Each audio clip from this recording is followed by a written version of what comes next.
जाता बड़ा सहारा है। गद गद हो जाता हूँ स्वामी, मिल जाता बड़ा सहारा है। आंधी जब हमें हिला देती, ठंडी जब हमें कंपा देती, आंधी जब हमें हिला देती, ठंडी जब हमें कपा देती, मुस्कान तुम्हारे अधरों की दे जाती बड़ा सहारा है। मुस्कान तुम्हारे अधरों की दे जाती बड़ा सहारा है। इस मूर्ति माधुरी की झांकी यदि सदा मिला करती स्वामी, इस मूर्ति माधुरी स्वामी, यदि सदा मिला करती स्वामी। सौभाग्य समझते हम अपना, कौतूहल एक तुम्हारा है। सौभाग्य समझते हम अपना, कौतूहल एक तुम्हारा है। फिर बारंबार प्रणाम करूं, चरणों में शीश झुकाता हूँ। मैं बारंबार प्रणाम करूं, चरणों में शीश झुकाता हूँ। गुरुदेव तुम्हारे चरणों में सती कोटि प्रणाम हमारा है। गुरुदेव तुम्हारे चरणों में सतकोटि प्रणाम हमारा है। मेरी नैया पार लगा देना, कितनों को पार उतारा है। मेरी नैया पार लगा देना, कितनों को पार उतारा है। जय गुरुदेव।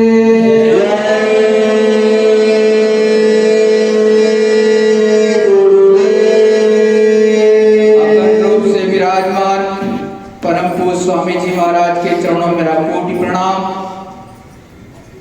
यहाँ पर उपस्थित समस्त प्रेमी भाई बहनों, बुजुर्गों, माताओं, प्यारे बच्चों, आप सभी से सादर जय गुरुदेव।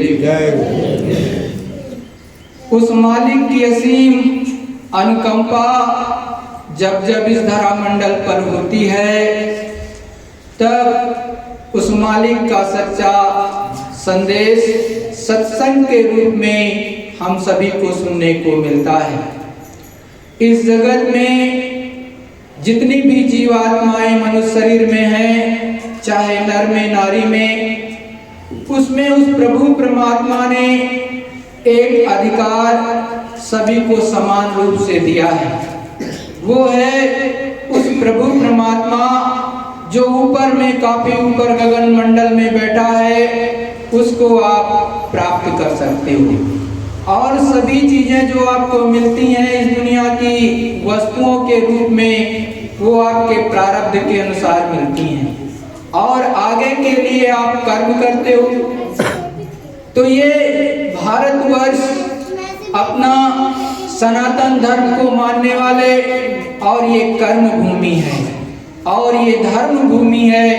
यहीं पर सच्चा धर्म रहता है। सच्चे ऋषि मुनि आए, अनेकों महात्मा और जो है संत आए, और उन्होंने समय समय पर सभी जीवात्माओं को, सभी नर नारियों को जागृत किया कि देखो वो प्रभु परमात्मा बहुत ऊपर रहता है, आप सभी उससे मिलने के लिए चलो। राम जी भी आए, जब बहुत ज्यादा पाप इस धरा मंडल पर बढ़ गया। कृष्ण भगवान भी आए, अनेक और अवतारिक शक्तियां इस धरा मंडल पर आकर के धर्म की स्थापना कराएं। और जब जब इस धरा मंडल पर पाप बढ़ जाता है तो कोई ना कोई अवतारिक शक्ति जन्म लेती है और इस धरा से पाप को हटा देती है। संतों महात्माओं ने साफ शब्दों में कहा कि देखो, ये जो हमारा आपका मनुष्य शरीर मिला है, ये कुछ दिनों के लिए मिला है। कुछ समय के पश्चात हम सभी इस दुनिया से, इस मृत्यु लोक से चले जाएंगे। लेकिन हमको आपको सोचना चाहिए कि हमको ये मनुष्य शरीर किस लिए मिला है। हम इस मनुष्य शरीर में आए तो इससे पहले कहां से आए, और हम इस मनुष्य शरीर में आए जिसमें हम बैठे हैं नर और नारी के रूप में, तो किस लिए हमको भेजा गया है। और जब हमारी मृत्यु हो जाएगी तो हमको कहां पर भेज दिया जाएगा। ये हम सभी जो है नर नारियों को बड़े ही प्रेम से अपनी अंतर आत्मा से सोचना चाहिए। हम सभी देखो उस मालिक की संतान है जो बहुत ही ऊपर में बैठा हुआ, जिसको प्रभु परमात्मा कहते हैं। तो उसने हमको ये मनुष्य शरीर दिया और बड़े साफ शब्दों में कहा कि देखो, इसमें बैठ करके सच्चा भजन कर लेना, उस प्रभु की प्राप्ति कर लेना, क्योंकि इसीलिए ये मनुष्य शरीर मिला है और किसी के लिए नहीं मिला है। इसीलिए कहते हैं संत महात्मा कि बिन सत्संग विवेक न होई, राम कृपा बिन सुलभ न सोई। बड़े साफ शब्दों में गोस्वामी जी कहते हैं कि देखो, बिना सत्संग सुने आपको विवेक नहीं होगा, सच्चा ज्ञान नहीं होगा। जब तक संतों के चरणों में नहीं बैठोगे, नतमस्तक नहीं होगे, छोटे नहीं बनोगे, तब तक आपको सच्चा ज्ञान नहीं होगा। और बिना उनकी कृपा के, बिना उनकी दया के आपकी सूरत, आपकी जीवात्मा जो इस मनुष्य शरीर में बैठी है, वो उस प्रभु परमात्मा से नहीं मिल पाएगी। तो वो कहते हैं कि सत्संग में बैठो। जब सत्संग में बैठोगे तब कुछ ज्ञान होगा। और दुनिया का ज्ञान जो है, किताबी ज्ञान, चाहे फिजिक्स पढ़ लो, चाहे केमिस्ट्री पढ़ लो, चाहे बायोलॉजी पढ़ लो, या कोई भी इंजीनियरिंग या टेक्नोलॉजी पढ़ लो, उससे आपको आध्यात्मिक ज्ञान या स्पिरिचुअल साइंस का नॉलेज नहीं होगा। आपको यदि आत्मिक ज्ञान, आत्मा और परमात्मा का मिलन चाहते हो, आत्मा और परमात्मा का ज्ञान चाहते हो, तो छोटे बन जाओ और सभी को श्रद्धा से नमन करो, प्रणाम करके उनके चरणों में बैठ जाओ, तो वो आपको सच्चा ज्ञान आपको देंगे। और जब वो एक एक बात खोल करके बताएंगे कि कैसे ये सूरत, ये जीवात्मा कहाँ से उतारी गई और किस लिए इस मनुष्य शरीर में आए, और यहाँ से निकल करके जाओगे तो कैसे जाओगे, ये सभी महात्मा आपको स्पष्ट रूप में बताएंगे। देखो, अपने यहाँ पर साफ साफ बताया जाता है कि नारद मुनि थे और बड़े ही मौज में एक मंडल से दूसरे मंडल जाते रहते थे। कभी ब्रह्मपुरी चले जाते थे, यहीं से बैठे बैठे, कभी विष्णुपुरी चले जाते थे, कभी जो है शिवपुरी चले जाते थे, और इधर उधर जाकर के सभी से मिलाते थे। तो आपको सोचना चाहिए कि उनके पास में कोई हम लोगों से बड़ा विज्ञान था, जिसके माध्यम से यहीं बैठे बैठे वो ऊपर चले जाते थे स्वर्ग और वैकुंठ। जबकि हम लोग तो मृत्यु लोक में ही बैठे हैं। तो उनको सच्चे संत ने जो है ऊपर का ज्ञान दिया, उन्होंने तपस्या की, उन्होंने बैठ करके साधना की, और साधना करके वो जो है उनके अंदर ये क्षमता आ गई कि उनकी ये दिव्य दृष्टि, थर्ड आई, ज्ञान चक्षु जो हमारे आप सभी के पास में है, वो उन्होंने खोल लिया, और यहीं से सेकंडों में ऊपर चले जाते और लौट करके फिर आ जाते। कितनी देर लगती, उनको सेकंडों में आना और जाना होता है। उस प्रभु परमात्मा के तार इतने हैं कि आप सोचो कि इतनी जीवात्माएं भारतवर्ष में, और इस समय 130 करोड़ बोलते हैं लेकिन है तो अरबों अरबों है। मतलब बहुत पहले संत महात्मा बताते थे, आज से 1986 में, कि परमचंद बाबा जयदेव की उस समय पर 1986 में 2 अरब भारतवर्ष की आबादी। इस समय तो आप समझ लो 8 अरब से नीचे नहीं, भले सरकारी आंकड़े कुछ भी कहते हो लेकिन सत्य उससे जुदा है। अरे तो आप तो सोचो कि वो कितने तार हैं उसके, उस मालिक के, कि उस तार के द्वारा किसी न किसी माँ के गर्भ में बच्चे को भेज देता है और फिर वो उतार देता है इस तरह मंडल पर, और जब उसको ले जाना होता है यहाँ से तो फिर वही तार के माध्यम से फिर से लेके चला जाता है, और हमको आपको पता भी नहीं चलता है कि वो कैसे ले गया। तो देखो, संतों के चरणों में बैठोगे तो वो राज आपको मिलेगा, लेकिन संतों के चरणों में नहीं बैठोगे, केवल इधर उधर भटकते रहोगे। देखो, ये भारतवर्ष भोग भूमि नहीं है, ये धर्म भूमि है और कर्म भूमि है। यहाँ पर बैठ करके सच्ची साधना कर सकते हो, अपनी जीवात्मा को, अपनी जो है आत्मा को जगा सकते हो, प्रभु से मिल सकते हो जीते जी। और कोई ऐसा शरीर नहीं है जिसमें उस प्रभु परमात्मा के दर्शन आपको हो। और संतों ने साफ साफ कहा, बड़े भाग्य मानुष तन पावा, सुर दुर्लभ सद ग्रंथ निगावा। बड़े साफ शब्दों में बताया जाता है आपको, संत महात्मा बताते हैं कि देखो, ये बड़े भाग्य से अब की बार आपको मनुष्य शरीर मिल गया है। ये बहुत पुण्य जब जमा हो जाता है तब मिलता है, और केवल उस प्रभु परमात्मा के लिए मिलता है और किसी के लिए नहीं मिलता है। प्रेमी भाई बहनों, और इस समस्त जीवात्माएं जो नर नारी के रूप में बैठी, क्योंकि वही समझ सकती हैं। दूसरी जो जीवात्माएं हैं वो समझ नहीं सकती। क्यों नहीं समझ सकती है? कि ये जो शरीर आपको मिला है, इसके लिए भी बड़े साफ शब्दों में कहा कि ये जो आपका पंचरचित जो ये अधम शरीर है, ये 5 तत्वों से पूरा है, इसमें जरा भी कमी नहीं है। जैसे आकाश तत्व, पृथ्वी तत्व, जल तत्व और 2 तत्व, अग्नि तत्व, पवन तत्व, सब मिला करके ये 5 पूरे के पूरे हैं। अगर इसमें से जैसे आकाश तत्व कम कर दिया जाए तो आप पागल हो जाओगे, मतलब आपकी बुद्धि नहीं काम करेगी।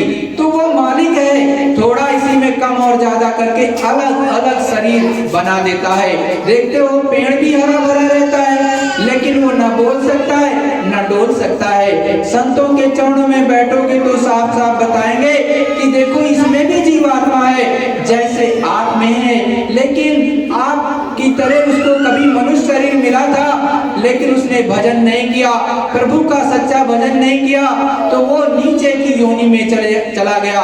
इसीलिए कहते हैं 84 लक्ष योनियां होती हैं, और कहते भी हैं, चेतन जीव सहज सुख राशि, योनि भर मत ये जीव विनाशी।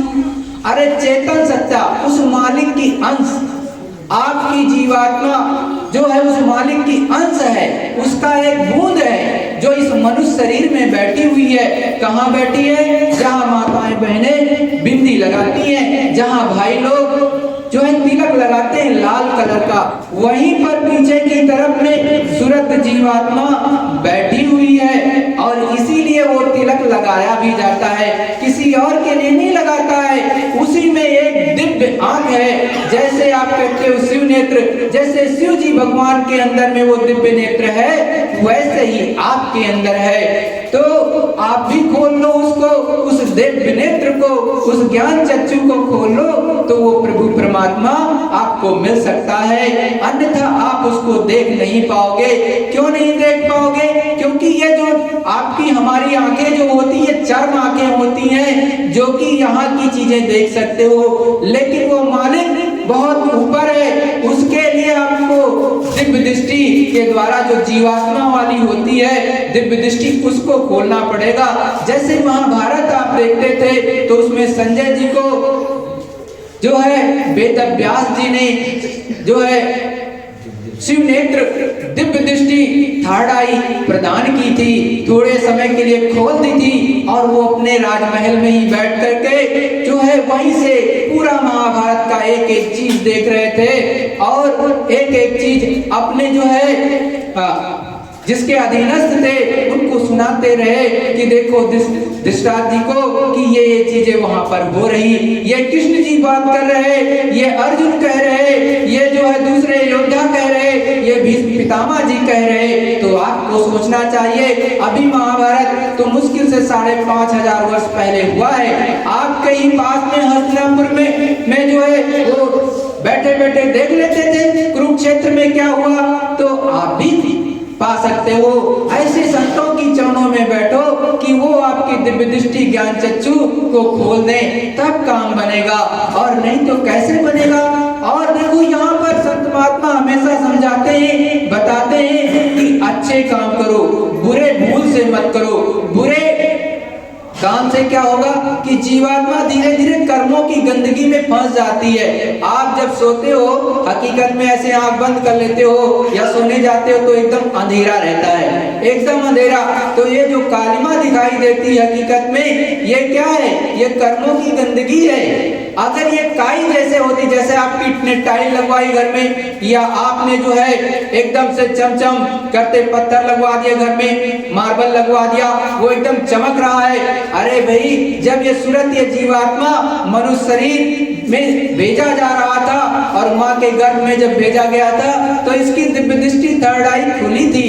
इसीलिए जब वहां पर बच्चा आता है किसी माँ के गर्भ में 5 महीने का जब बच्चा हो जाता है, वो शरीर बन जाता है उसका, तो 5 महीने 10वें दिन पर वो सूरत जीवात्मा ला करके जो है उस बच्चे में पहना दी जाती, मतलब अंदर में प्रविष्ट की जाती। तब माताओं बहनों के जो है गर्भ में हलचल बच्चा करता है और उसे बहुत अच्छा लगता, आनंदित होती है वह माँ और महसूस करती है कि मेरा बच्चा इसमें चल रहा है। लेकिन जो बच्चा अंदर में होता वहां पर बहुत गर्मी होती है, उसको सहन नहीं कर पाता है, तो उस मालिक से विनती करता है, उसकी दिव्य दृष्टि खुली रहती है, कहता है हे दीन दयाल बिरद संगारी हरहु कष्ट मम संकट भारी।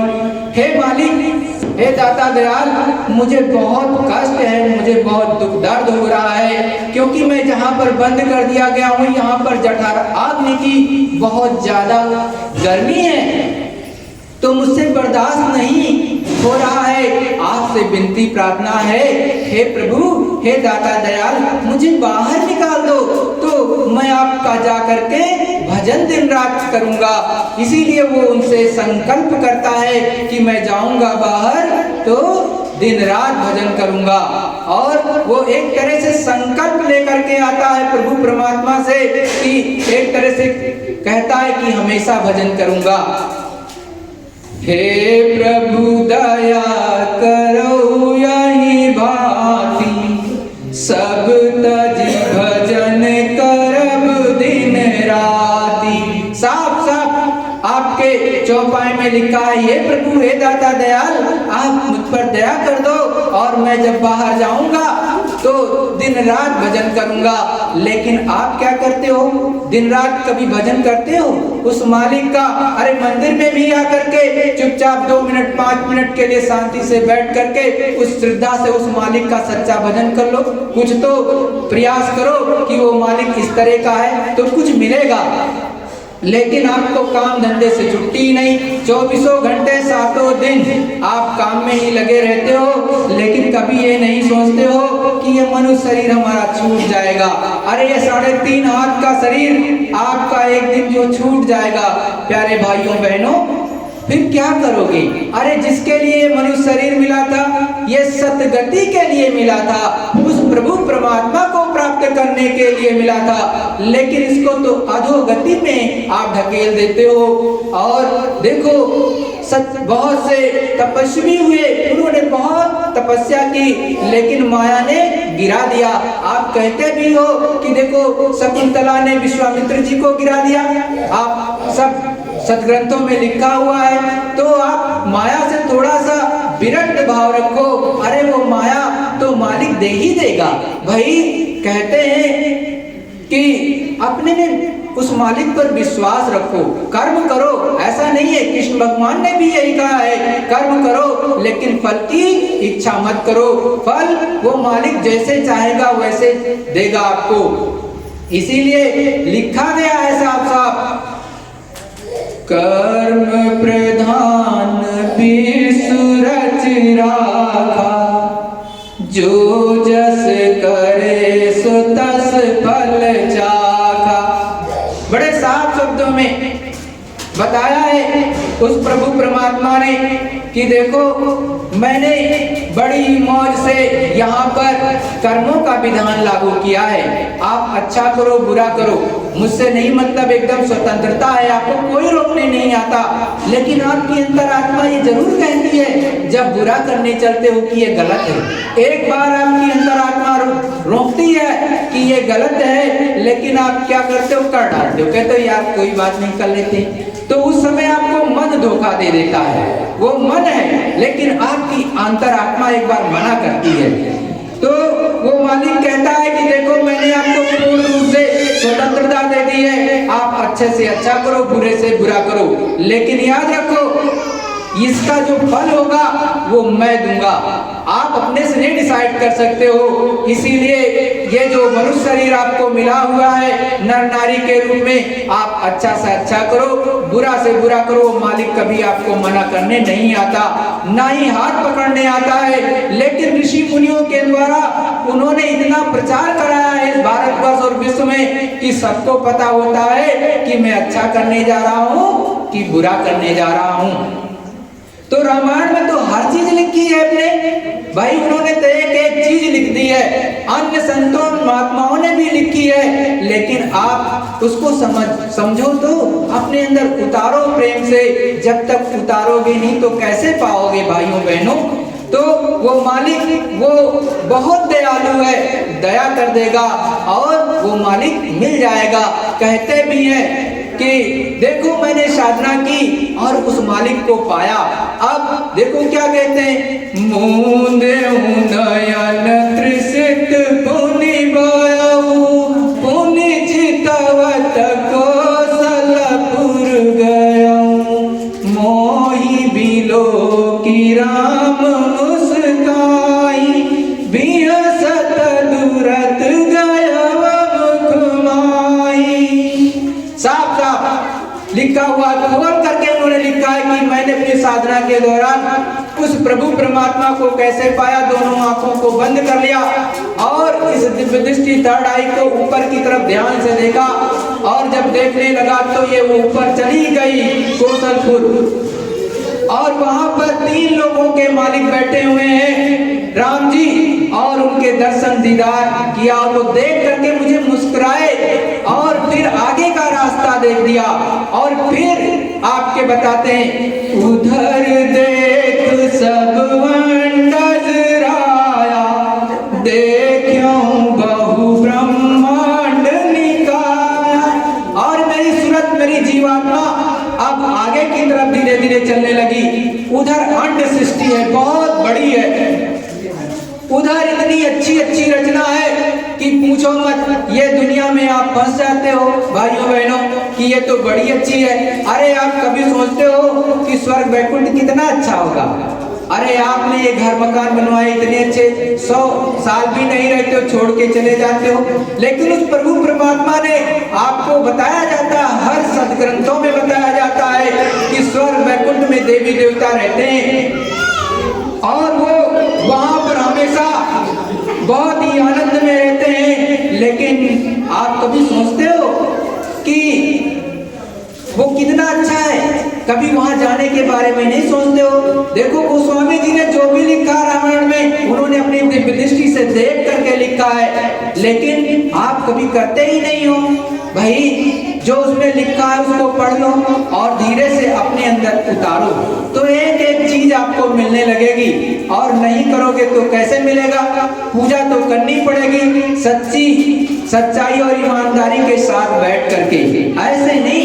ये बड़े भाग्य से मिला है आपको मनुष्य तन, और इसको पाने के लिए तो सुर का मतलब देवता भी तरस जाते हैं। क्यों? क्योंकि ऊपर के लोक में जाने के लिए जो अभी गोस्वामी जी ने बताया कि आप उस प्रभु के देश में भी जा सकते हो, लेकिन वो नहीं जा सकते, क्योंकि स्वर्ग वैकुंठ में कर्म योनि नहीं है, वहाँ भोग योनि है। आप अच्छे से अच्छा 500 साल 1000 साल रहोगे, लेकिन इसीलिए कहते हैं पूर्ण छिन्ने मृत्यु लोके, जैसे आपका पूर्ण खत्म हो जाएगा आप चक्रवर्ती नरेश या सेठ साहूकार के घर में उतार दिए जाओगे, और फिर जो है आप यहाँ पर फंस जाओगे, क्योंकि माया ऐसे ही है, आपको फंसा लेगी। इसीलिए कहते हैं माया काली नागनी सब जग रही लिपटाए, ज्योतिष को बंदे फिर तिसही को खाए। बड़े साफ शब्दों में बताते हैं संत महात्मा कि देखो माया के पीछे मत भागो, नहीं माया आपको ही डस लेगी। बाद में आप किसी के द्वारा डस लिए जाते हो, जैसे आपके पास 1 करोड़ है या 2 अरब है तो सोचते हो कि 4 अरब हो जाए, और 4 है तो 6 अरब। कभी ये नहीं धारण करते हो संतोष धर्म। जब संतोष धारण करो उस प्रभु परमात्मा से कहो, हे मालिक मुझे प्रभु परमात्मा इतना दीजिए, साईं इतना दीजिए जावे कुटुंब समाय, मैं भी भूखा ना रहूं न साधु भूखा जाए। भाई इतना उस प्रभु परमात्मा मालिक से, अपने राम जी से, अपने कृष्ण भगवान से, अपने देवी देवताओं से, और ऊपर बैठा हुआ वो मालिक प्रभु बैठा है, उससे विनती प्रार्थना करो कि हे प्रभु, हे दाता दयाल, मुझे इतना दे दीजिए कि मैं भी भूखा ना रहूं, ना मेरे बच्चे, ना मेरे परिवार वाले, पूरे का पूरे कुटुंब, मतलब पूरा परिवार आपका जितना कुनबा आता है वो सभी भूखे ना रहे, उनका काम चल जाए, और कोई अतिथि आपके यहाँ आ जाए और उसका भी आदर सत्कार हो जाए, बस इतना ही चाहिए, और हमें कुछ चाहिए नहीं, क्योंकि छोड़ करके तो जाना है। और जब छोड़ के जाना है तो फिर यहाँ पर बहुत ज्यादा की झंझट क्या करोगे? अभी आपने न्यूज में पढ़ा होगा, बड़ौदा या बड़ौदा में एक जो है बिजनेसमैन रहते थे और अमेरिका से लौटे, उनके सगे नाती या पोते ने 70 बार जो है चाकू से वार करके मार डाला। अब क्या वो अरबपति करोड़पति नहीं है? किस लिए? धन के लिए। आप सभी न्यूज देखते हो, पता कर लेना, मुश्किल से 1 हफ्ते पहले की ही सूचना है। तो देखो आप जिसके लिए कमा रहे हो वही आपका दुश्मन हो जा रहा है। अरे बच्चों को मंदिर में लेके आओ, जहाँ पूजा करते हो वहाँ लेके आना चाहिए, बैठना चाहिए अच्छे लोगों के साथ में, संग करना चाहिए। बच्चों को तो केवल इंग्लिश मीडियम में भेज देते हो, कभी उनके अंदर संस्कार आते ही नहीं। माताओं बहनों भाइयों, जब संस्कारहीन बच्चे हो जाएंगे तो आपकी बात कौन मानेगा? आपकी सेवा कौन करेगा? अरे भाई आपने उनको पाला उस मालिक की दया से। अरे जब वो छोटा सा नन्हा सा था आपने गोदी में खिलाया, और जब उसने पेशाब कर दिया, बाथरूम कर दी, आप गीले में लेट जाती थी और उसको सूखे में लिटाती थी बड़े प्रेम से कि मेरा बेटा है, बेटी है, बड़ी ही मौज और खुशी से उसको पाला। लेकिन संस्कार ऐसे उसको मिले जो कि बिगड़ गया, तो बाद में वो एकदम से उसी को नालायक पुत्र कहते हैं, या नालायक पुत्री संतों महात्माओं के शब्दों में कहते हैं। तो क्या फायदा? क्यों? क्योंकि उस पर संस्कार आपने नहीं डाले, केवल किताबी ज्ञान दिलवाया, आपने संस्कार नहीं डलवाया। आप संतों महात्माओं के सानिध्य में उसको ले ही नहीं गए, क्योंकि आप तो ये कहते थे अच्छे से अच्छा पढ़ जाए। अरे वो मालिक देने वाला है, उसके आगे अगर प्रेम से कुछ मांगोगे तो वो अवश्य देगा, लेकिन आप संसार में मांगते हो। अरे वो मालिक तो सबको देने वाला है। आप भिखारियों के सामने हाथ फैलाते हो, फैलाना है तो उस मालिक के सामने फैलाओ जो प्रभु परमात्मा है, जो सबका दाता है, तो उसके आगे फैलाओ, सब कुछ मिल जाएगा। और बच्चों के अंदर संस्कार जरूर डालो, नहीं तो फिर आपका काम गड़बड़ होगा, बड़े होंगे बिगड़ जाएंगे, वो कुछ भी करेंगे, फिर आप भी पछताओगे। जबकि उनका कर्तव्य था कि जब वो छोटे बच्चे के रूप में थे आपने सेवा की, और जब आप बूढ़े हो गए तो उनका कर्तव्य है कि आपकी सेवा करें। लेकिन ये संस्कार उनके ऊपर पड़ेगा तब ना, जब संस्कार ही नहीं पड़ा होगा, वो अपने अध्यात्म मार्ग को ही नहीं जानेंगे, वो तो केवल फिजिक्स केमिस्ट्री मैथ पढ़ते रह जाएंगे, या इंजीनियरिंग की डिफरेंट टेक्नोलॉजी, या फिर डॉक्टरी की जो है करने लगेंगे, या रिसर्च करने लगेंगे। जब वो समाज में घुलेंगे मिलेंगे नहीं तो कैसे संस्कारवान बनेंगे। Where the world philosophy ends, there the religion start। जहाँ से जो है दुनिया की सारा दार्शनिक शास्त्र, सारा जो है ज्ञान समाप्त हो जाता है, वहां से धर्म की ABCD शुरू होती है, वहां से काका गा शुरू होता है प्रेमियों, भाइयों बहनों। लेकिन जब ऐसे संतों के चरणों में बैठोगे तब बिना उसके तो कुछ काम होने वाला नहीं। तो देखो संत महात्मा कहते हैं कि इसी मनुष्य मंदिर में वो प्रभु परमात्मा मिलता है और जीते जीत मिलता है, और नहीं तो ये एक दिन संसार छोड़ के चले जाओगे। और कहते भी हैं, हाड़ जले जैसे सूखी लकड़ी, केस जले जैसे घास रे, कंचन जैसी काया जल गई, क्या आया तेरे हाथ रे। अंत समय में क्या होगा? अरे ये जो आपकी हाड़ है ये जैसे सूखी लकड़ियों के भांति जल जाएगी चिता पे रख करके, और ये जो केस है केस ये घास की तरह से जल जाएंगे। और आपने कभी सोचा है कि हर चीज इसका जल करके राख हो जाएगा। जिस कंचन शरीर पर आपको बहुत बड़ा अभिमान होता है कि बड़ा सुंदर है, बहुत ज्यादा सस्ते और संवरते हो, बार बार शीशे आईने में खड़े होकर के देखते हो कि मेरा रूप कितना अच्छा है। अरे कभी सोचा है कि जिसने आपको बनाया है उससे कितना अच्छा वो प्रभु परमात्मा होगा, कितना विहंगम उसका रूप होगा? कभी सोचा है? आपका संवरिया, आपका पिया कितना अच्छा है, कभी नहीं सोचते हो? अरे तो 2 मिनट निकालो उस प्रभु के लिए, तब वो मिलेगा, और नहीं निकालोगे तो कैसे मिलेगा? अरे वो कहता है, भाव का भूखा हूँ मैं और भाव ही एक सारे, भाव से जो मुझको पुकारे। जब कोई भाव से उस मालिक को पुकारता है तो क्या कहते हैं? तेरी भक्ति भाव की करती मुझे लाचार। आप सच्चे हृदय से उस मालिक को पुकारो, वो दौड़ा चला आएगा। लेकिन आपके अंदर कपट भक्ति होती है, सच्ची भक्ति नहीं होती है, इसलिए वो नहीं मिलता।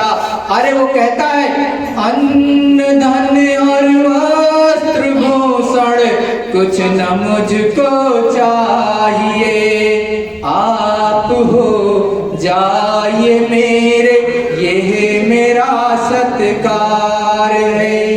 वो साफ साफ कहते हैं, आप मेरे हो जाओ, ये सबसे बड़ा मेरा सत्कार है।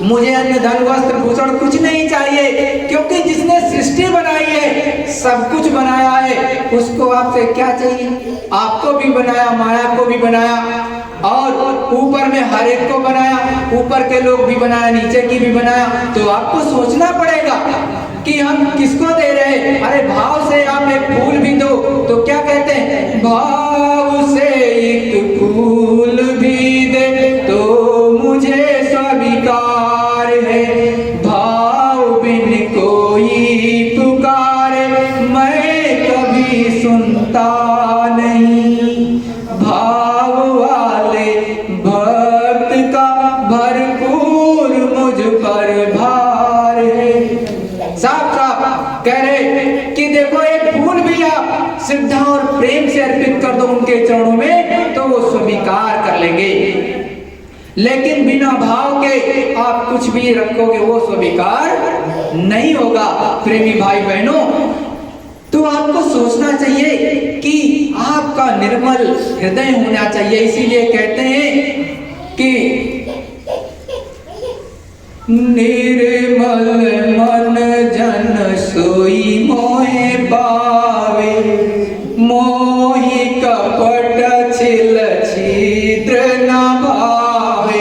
साफ साफ कहते हैं मुझे कपट नहीं चाहिए, कपट भक्ति वाला कोई भी नहीं प्राप्त कर सकता। केवल निर्मल मन स्वच्छ हृदय वाला उस प्रभु परमात्मा को पा सकता है और कोई नहीं पा सकता है। और देखो जो आपकी अच्छे और बुरे कर्मों की गंदगी जमा होती है वो कहाँ जमा होती है? ये चतुष अंतःकरण है, मन बुद्धि चित्त और अहंकार। ये जो आपकी जीवात्मा बैठी है इसको घेर करके बैठे हुए हैं और यही आपका सब काम गड़बड़ कर देते हैं। आप अच्छा करने चलते हो लेकिन अहंकार आ जाता है और अहंकार आपको गिरा देता है। तो अहंकार के लिए कहते हैं संत महात्मा, करा कराया सब गया जब आया अहंकार। आपको पता होना चाहिए कि संतों और महात्माओं ने बताया कि देखो रामचंद्र जी कितने शालीन स्वभाव के, और देखो रावण ने कुछ चीजें प्राप्त कर ली, इंद्र पर विजय कर लिया, तो कितना अहंकारी हो गया था कि देखते हैं वो तो रथ से भी नहीं चलते, हम पर कैसे जो है विजय पा लेंगे।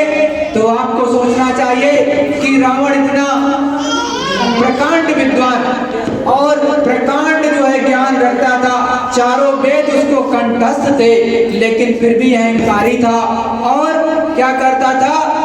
गलत काम करता था, शराब पीता था, मदिरा पीता था और पर नारी को बुरी निगाहों से देखता था। इसलिए उसका पतन हो गया और उसने बहुत बुरा किया।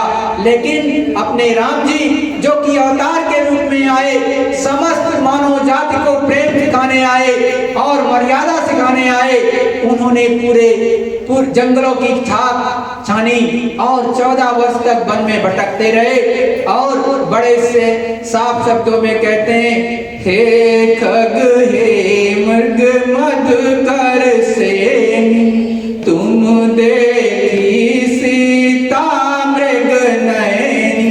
बड़े साफ शब्दों में हर एक जीव जंतु छोटे छोटे जीवों से भी पूछते हैं कि हे जीव जंतुओं, हमारी सीता को क्या कहीं जो खो गई, क्या आप लोगों ने देखा है? कितने छोटे होकर के, जबकि वो 3 लोगों के मालिक हैं और हमारे राजा हैं इस पृथ्वी मंडल के, जो कि मृत्यु लोक कहलाता है, इसके भी राजा हैं, स्वर्ग वैकुंठ के भी राजा, और जो उनका देश है सूक्ष्म देश जहाँ के वो राजा हैं ही, वो भी उनका देश। ये 3 लोग त्रिलोकपति हैं। तो वहां के आकर के इस धरा मंडल पर देखो कैसे जंगलों की खाक छान रहे, क्या सिखाने के लिए? आपको दीनता सिखाने के लिए, आपको छोटे हो जाओ ये सिखाना चाहते हैं। प्रेम सभी से करो, छोटे से छोटे, अरे बड़े से बड़े से भी प्रेम करो और छोटे से छोटे होकर के सबको गले लगाते चलो, तब काम बनेगा। क्योंकि सभी में तो मालिक का अंश बैठा है, सभी में वो प्रभु परमात्मा की जीवात्मा बैठी है, लेकिन आप प्रेम ही नहीं करोगे तो कैसे काम बनेगा? तो संत महात्मा कहते हैं कि देखो शब्द से जुड़ो, शब्द से काम होगा और बिना शब्द से जुड़े काम नहीं होगा। इसीलिए कहते हैं कलयुग केवल नाम आधारा, सुमिर सुमिर नर उतरहि पारा। अरे कलयुग में केवल कोई चीज नहीं संभव है। साफ साफ महात्माओं ने कहा कलयुग योग अज्ञान ज्ञान, कलयुग केवल नाम आधारा। साफ साफ लिखा है संतों महात्माओं ने। देखो कलयुग में जो है बहुत ज्यादा तपस्या नहीं कर पाओगे, क्योंकि सुनते हो कि 60-60 हजार साल तक उल्टा लटक करके साधना करते थे। शमिक ऋषि ने 10,000 वर्ष तक उल्टा लटक करके जो है तपस्या की थी। भागीरथी के बारे में सुनते हो कि एक पैर पर 60,000 साल तक का तपस्या की, तब गंगा माँ को नीचे लेकर के आए। तो इतनी तपस्या आप कहाँ कर सकते हो? एक दिन पैर पे नहीं खड़े रह सकते हो एक पैर पर। तो अब ये शारीरिक बल नहीं है, सतयुग था, त्रेता था या द्वापर था, ये कलयुग है। और इस समय आपकी आयु बहुत छोटी है, मतलब कम है, मुश्किल से 100 साल। और ये 96 करोड़ जो है आपको आयु मिली होती है। लेकिन ये भी आपके ऊपर है, कैसे खर्च करते हो। पहले के जो है जीवात्माएं थी तो सात्विक थी। आपके ही रामायण में लिखा है कि सतयुग योगी सब ज्ञानी, करि हरि ध्यान तरई भव प्राणी। साफ साफ लिखा है, सतयुग में जन्मजात बच्चे की दिव्य दृष्टि, थर्ड आई, ज्ञान चक्षु खुला रहता था। वो प्रभु परमात्मा का दर्शन दीदार करता रहता है। जैसे मैंने आपको बताया कि माँ के गर्भ में जब बच्चा आता है 5 महीने 10वें दिन से, तो वो मालिक का दर्शन दीदार करता रहता हमेशा उस मालिक का। और जब बच्चा जन्म लेता है तो वो रोने लगता है, कहता है क्यों क्यों, मतलब कहाँ कहाँ आ गया। तब माताएं बहने पहले के जमाने में थाली बजा देती थी, अरे आजकल आप कुछ और बजा दोगे जो इस समय वाला है। तो क्या होता है, बच्चा एकदम शांत हो जाता है, एकदम शांत, सुनने लगता कि ये आवाज क्या आ रही। और आपके बच्चे के अगर उसके सामने रोशनी ले जाओ तो कितनी भी तेज रोशनी हो किसी भी तरह की, तो पलक नहीं झपकाएगा। एकदम आप उसके सामने पलक पर जो है आप टार्च की रोशनी या उससे भी ज्यादा तेज रोशनी मार के देख लो, पलक नहीं झपकाएगा। क्यों? क्योंकि वो मालिक का प्रकाश देखता है, प्रभु परमात्मा का प्रकाश देखता है, और उसकी आदत अभी वही पड़ी है। लेकिन वो नीचे आ गया, वो प्रकाश उतना तेज नहीं मिलता, फिर भी मिलता रहता 6 महीने तक। 6 महीने तक उसको मिलता है थोड़ा थोड़ा।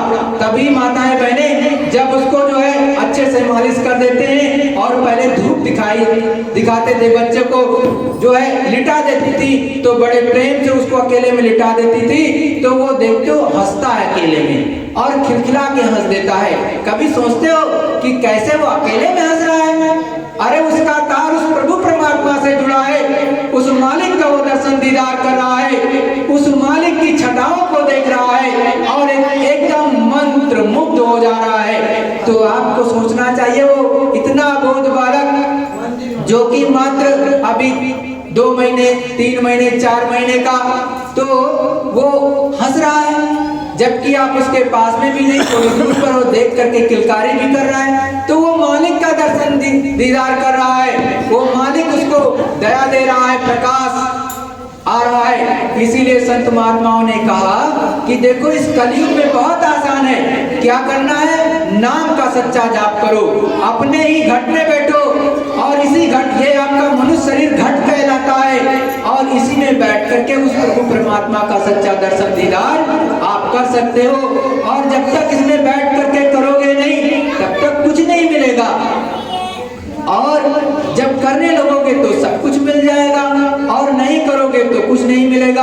और कहते भी हैं, बिना बजाए निस दिन बाजे, घंटा शंख नगारी रे, बहरा सुन सुन मस्त होत है, तन की सुधि बिसारी रे। अरे उस प्रभु परमात्मा की जो आवाज है, जैसे मंदिर में जाते हो तो घंटा बजा देते हो, कभी सोचते हो कि हमारे महात्माओं ने, हमारे संतों ने इस मंदिर में घंटा क्यों लगवाया? इतना अच्छी चीज को लगवाया है, आपको पता नहीं कि वो उस मालिक का सच्चा शब्द है, वहां पर भी यही बजता है। इसीलिए महात्माओं ने अपने मंदिरों में, अपने देवालयों में घंटा लगवा रखा है कि घंटा सब लोग आकर के बजाएंगे तो आपको भी पता चलेगा। लेकिन आप कभी उसके बारे में पूछते ही नहीं, कभी किसी से पूछा ही नहीं कि ये क्या चीज है, क्यों लगा रखा है। अरे उस मालिक की दया से वो महात्माओं ने, जिन्होंने देखा था, उन्होंने लगवा दिया।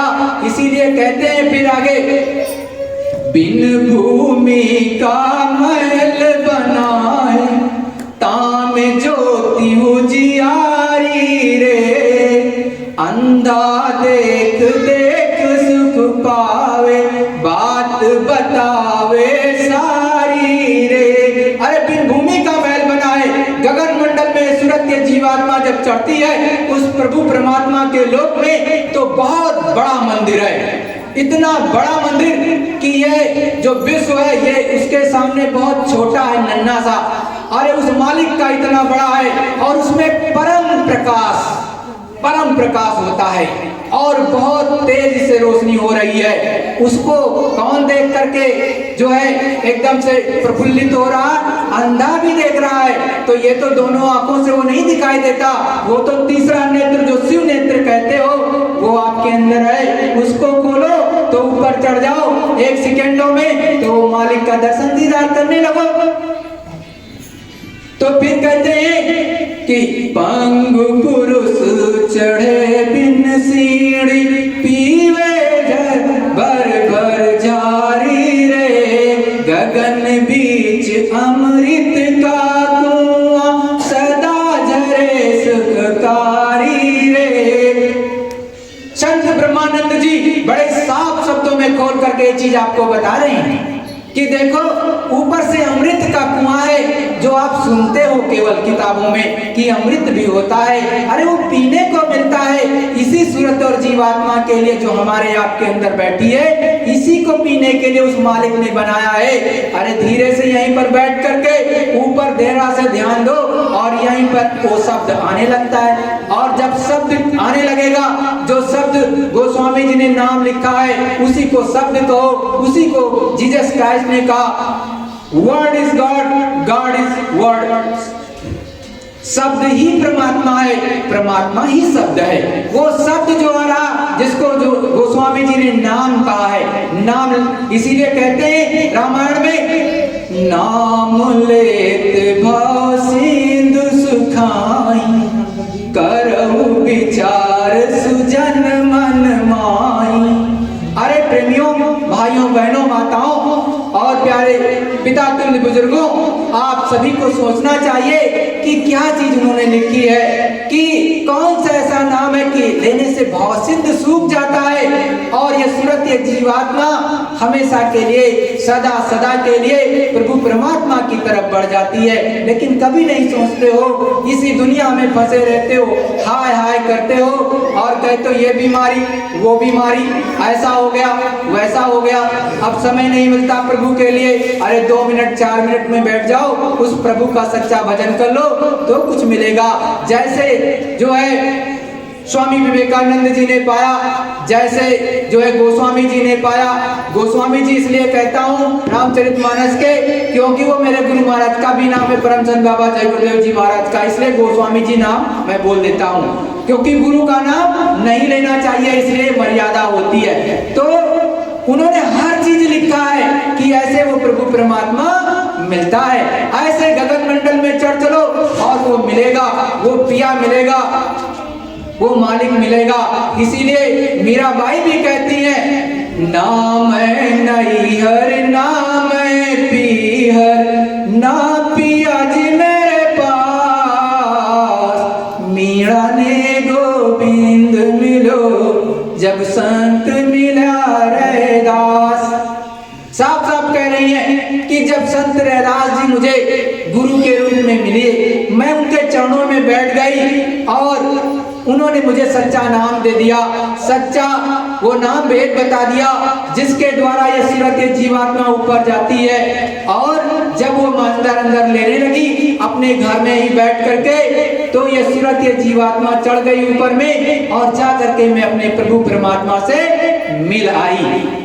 लेकिन आप केवल सोचते हो कि बाहर में मिलेगा, बाहर नहीं मिलेगा, आपके यहीं पर से ऊपर के लिए रास्ता गया है। गोस्वामी जी हर चीज को लिखे हैं कि यहीं से रास्ता गया उस प्रभु परमात्मा से मिलने के लिए, और यहीं से धीरे से शब्द को पकड़ लो और चढ़ चलो, क्योंकि शब्द की सीढ़ी बनाई है उस प्रभु परमात्मा ने। इसीलिए कहते हैं कि शब्द की पौड़ी रची है, शब्द शब्द की पौड़ी रची, ताप पकड़ चढ़ो सच्ची नगरी। शब्द शब्द की सीढ़ी बनी है, शब्द की सीढ़ी बनी है, एक पकड़ लो दूसरे पे पहुंचा देगा, दूसरा पकड़ोगे तीसरे पे पहुंचा देगा। तो आपको वो पकड़ना पड़ेगा गुरु के चरणों में बैठ करके। तो जब उनसे विनती प्रार्थना करोगे तो काम बनने लगेगा, और गुरु के चरणों में नहीं बैठोगे तो कभी कुछ मिलने वाला नहीं है, क्योंकि बिना गुरु के तो ज्ञान हो ही नहीं सकता। और आप कहते भी हो गुरुर् ब्रह्मा गुरुर् विष्णु गुरुदेव महेश्वरा गुरु साक्षात परब्रह्म तस्मै श्री गुरुवे नमः। साफ साफ प्रतिदिन कहते हो कि वही जो है महेश भी है और वही साक्षात परब्रह्म भी है। तो आपको सोचना चाहिए कि वही सब कुछ है, तो पहले उनको पकड़ना पड़ेगा, वो ले चलेंगे। क्योंकि जैसे ये अपनी कॉलोनी या महाविहार, यहाँ आने के लिए 10 बार लोगों को पूछना पड़ता है जो पहली बार आए। तो आपको तो उस गगन मंडल में मालिक से, पिया से मिलने जाना है, प्रभु परमात्मा से मिलने जाना है, तो आपको तो गुरु करना पड़ेगा। क्योंकि जिसने देखा है वही ले जाएगा, जिसने नहीं देखा है वो कदापि आपको नहीं ले जा सकता। इसीलिए कहते हैं अंधा गुरु बहरा चेला कोई नरक में ठेलम ठेला। अगर गुरु अंधा होगा और शिष्य बहरा होगा, मतलब जो वो ऊपर तक की चढ़ाई नहीं किया, प्रभु परमात्मा को कभी नहीं देखा, तो आपको नहीं दिखा सकता। जिसने देखा है उसके चरणों में बैठोगे तो वो मालिक अवश्य आपको दिखा देगा, इसमें कोई दो राय नहीं। क्योंकि जिसने भी पाया सबने खोल के गाया कि वो मालिक मिलता है, और कलयुग में अनेकों प्रमाण है कि वो मालिक मिलता है, ऐसे मिलता है। लेकिन करोगे तो पाओगे। और इसीलिए लिखा है अपनी रामायण में, उसको पढ़ो कि कलयुग केवल नाम आधारा। साफ साफ लिखा कि कलयुग में केवल नाम का आधार है और किसी चीज का आधार नहीं है। अरे प्रभु परमात्मा ने, मेरे गुरु महाराज ने साफ साफ कहा कि देखो ये जय गुरुदेव नाम है उस प्रभु का है, मेरा नहीं है। उस प्रभु जो ऊपर बैठा है उसका है। कोई अंतिम समय पर भी जाने वाला हो, जिसका शरीर छूट रहा हो, जब वो बोलता नहीं है, एकदम से उसके अंदर में जीवात्मा निकल रही हो, तो देखते हो कभी कभी बड़ी ही दिक्कत होती है। वो बोल नहीं पाता, चाहता तो है बोलना लेकिन बोल नहीं पाता है। और उस समय पर भी जय गुरुदेव नाम दाहिने कान में 10 बार बोलोगे, जय गुरुदेव नाम प्रभु का बोलो, जय गुरुदेव नाम प्रभु का बोलो, तो उसकी तुरंत की जीवात्मा की संभाल हो जाएगी। अगर मालिक की दया होगी तो आप भी बोल देगा, और अगर उसको समय भी है, श्वासों की पूंजी जो आपको मिली है अगर वो है, तो धीरे धीरे अच्छा हो जाएगा। फिर अपने डॉक्टर साहब को दिखा लो। लेकिन अगर समय पूरा हो गया, मतलब श्वासों की पूंजी खत्म हो गई, तो ये सूरत, ये जीवात्मा निकल करके उस प्रभु परमात्मा के यहाँ चली जाएगी, उसकी भी संभाल हो जाएगी। और नहीं तो आप अच्छा नहीं करते हो। अगर अपनी अंतरात्मा से पूछो तो आप दिन में कितने झूठ बोलते हो? सुबह से लेके शाम तक हजारों झूठ बोल जाते हो। क्योंकि आप कैसे प्रेम करते हो? स्वार्थ लाग करई सब प्रीति, सुर नर मुन ये सब कर रीति। क्योंकि आपके अंदर स्वार्थ है, आपका स्वार्थ नहीं सिद्ध होता तो झूठ बोलते थे। जैसे स्वार्थ सिद्ध करना होता है तो जो है झूठ बोल लेते हो। जबकि वो मालिक प्रभु परमात्मा कहता है कि देखो झूठ मत बोलो, झूठ सबसे बुरी चीज है। और देखो किसी की निंदा मत करो, निंदा अगर करोगे तो सबसे बड़ा पाप है। इसीलिए कहते हैं पर निंदा सम अघ्न गिरीसा, परम धर्म श्रुति विदित अहिंसा। साफ साफ कहते हैं कि बुराई किसी की निंदा मत करो। अगर किसी की निंदा करोगे जितना उसका पाप है आपके ऊपर लग जाएगा, और उसकी गंदगी आपने लाद ली, अब पाप के नीचे आप दब गए। तो कभी भी किसी की निंदा नहीं करना चाहिए। और दूसरी बात, हिंसा नहीं करना चाहिए। चाहे छोटा जीव हो चाहे बड़ा हो, उसको मारो नहीं, काटो नहीं। और दूसरी बात, अंडा मांस मछली बिल्कुल मत खाओ पियो, एकदम शुद्ध शाकाहारी रहो। क्यों? क्योंकि आप सोचते हो और जानते भी हो, जब अपने आप कोई किसी का शरीर छूट जाता है, मर जाता है, डेथ हो जाती है, तो उसको कहाँ ले जाते हो? शमशान घाट ले जाते हो और चिता पे रख करके जला देते हो। लेकिन एक मांस को, बकरी का हो या किसी का, आपने काटा और कट गया और उसको ला करके अपने घर में क्या करते हो? बनाते हो। तो जहां पर मुर्दे को जलाया जाता है उसको क्या कहते हैं? शमशान घाट कहते हैं, लेकिन आपने अपने रसोई में ला करके बनाया, अपने किचन में बनाया, तो उसको क्या कर दिया आपने? आप स्वयं सोचो।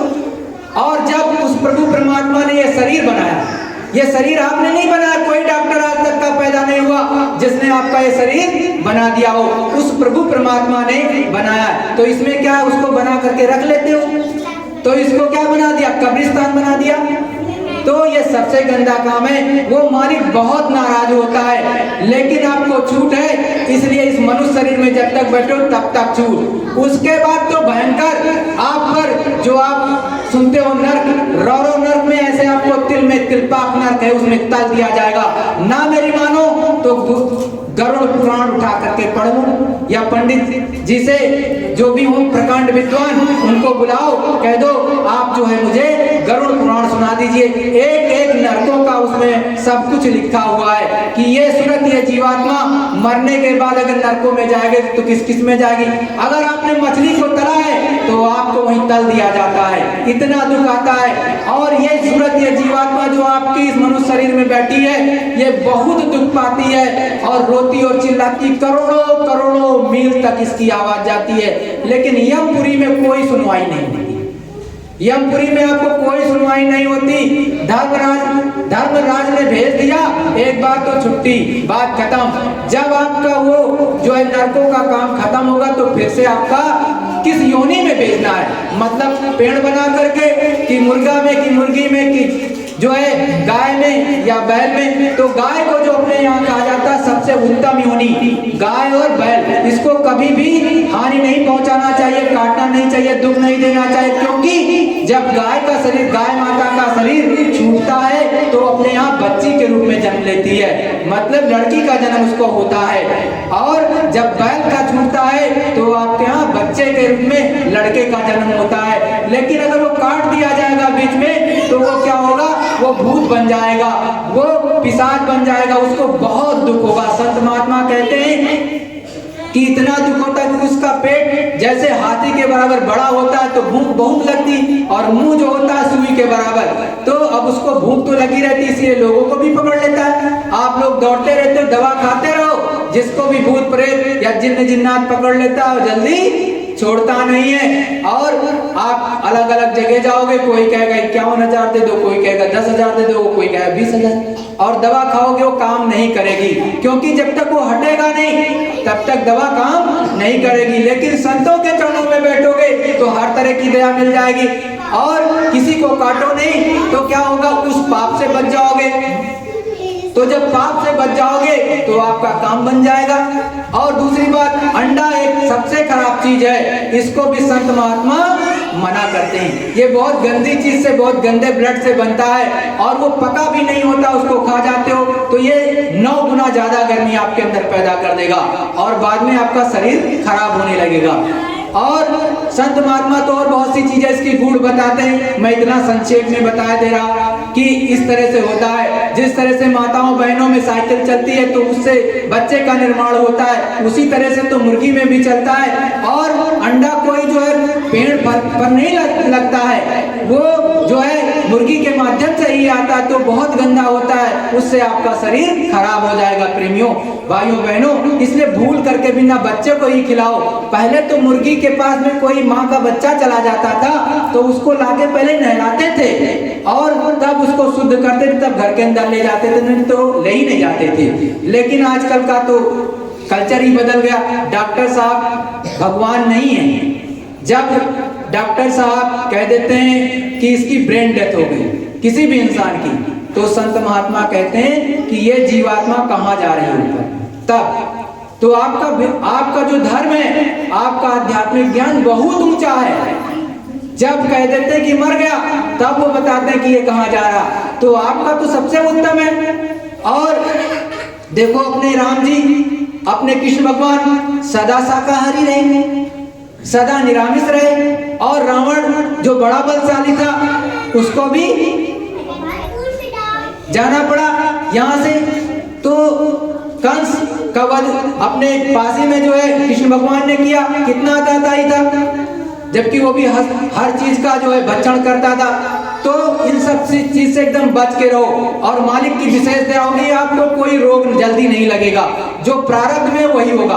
क्यों? क्योंकि जो आप अंडा मांस मछली खाते हो उसका जो गंदा खून होता है आपके शरीर में ही तो मिलता है। आप कहीं किसी लेबोरेटरी में टेस्ट थोड़ी ना करते हो कि इसको कैंसर है इस मांस में, या इस जो है जो बकरी काटी गई, अंडा काटा गया या किसी चीज में उसमें कौन सा जीवाणु है वो आपके अंदर आ जाता है, प्रवेश कर जाता है, तो आपकी जो बैक्टीरिया लड़ने की क्षमता होती है उसको धीरे धीरे करके खत्म कर देता है। तो आपके अंदर धीरे धीरे बैड ब्लड आ जाता है। भले डॉक्टर साहब ये ना बताओ, उनको तो पैसा कमाना है। आपको ये पता भी है कि बहुत से वेंटिलेटर पर डाल देते हैं और लोगों की डेथ हो जाती, तब भी दिखाते रहते हैं कि हार्ट बीट चलती रहती, इंजेक्शन के माध्यम से आपसे लाखों का लाभ ले लेते हैं। घर साहब, अरे बचना होगा उस मालिक की दया से तो सामान्य तौर से वो बच जाएगा, लेकिन ऐसा काम आप मत करो।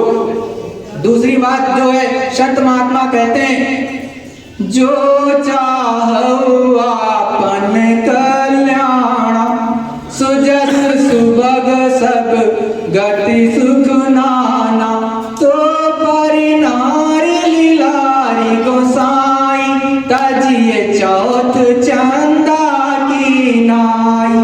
यदि अपना कल्याण चाहते हो, अपना भला चाहते हो, उस प्रभु परमात्मा को पाना चाहते हो, तो पराई स्त्री को बुरी नजरों से नहीं देखना चाहिए। अपनी माँ, उसको माँ के रूप में, बहन के रूप में, बेटी के रूप में देखना चाहिए। अपनी जिससे शादी जिसकी हुई हो उसी वही आपकी स्त्री होनी चाहिए।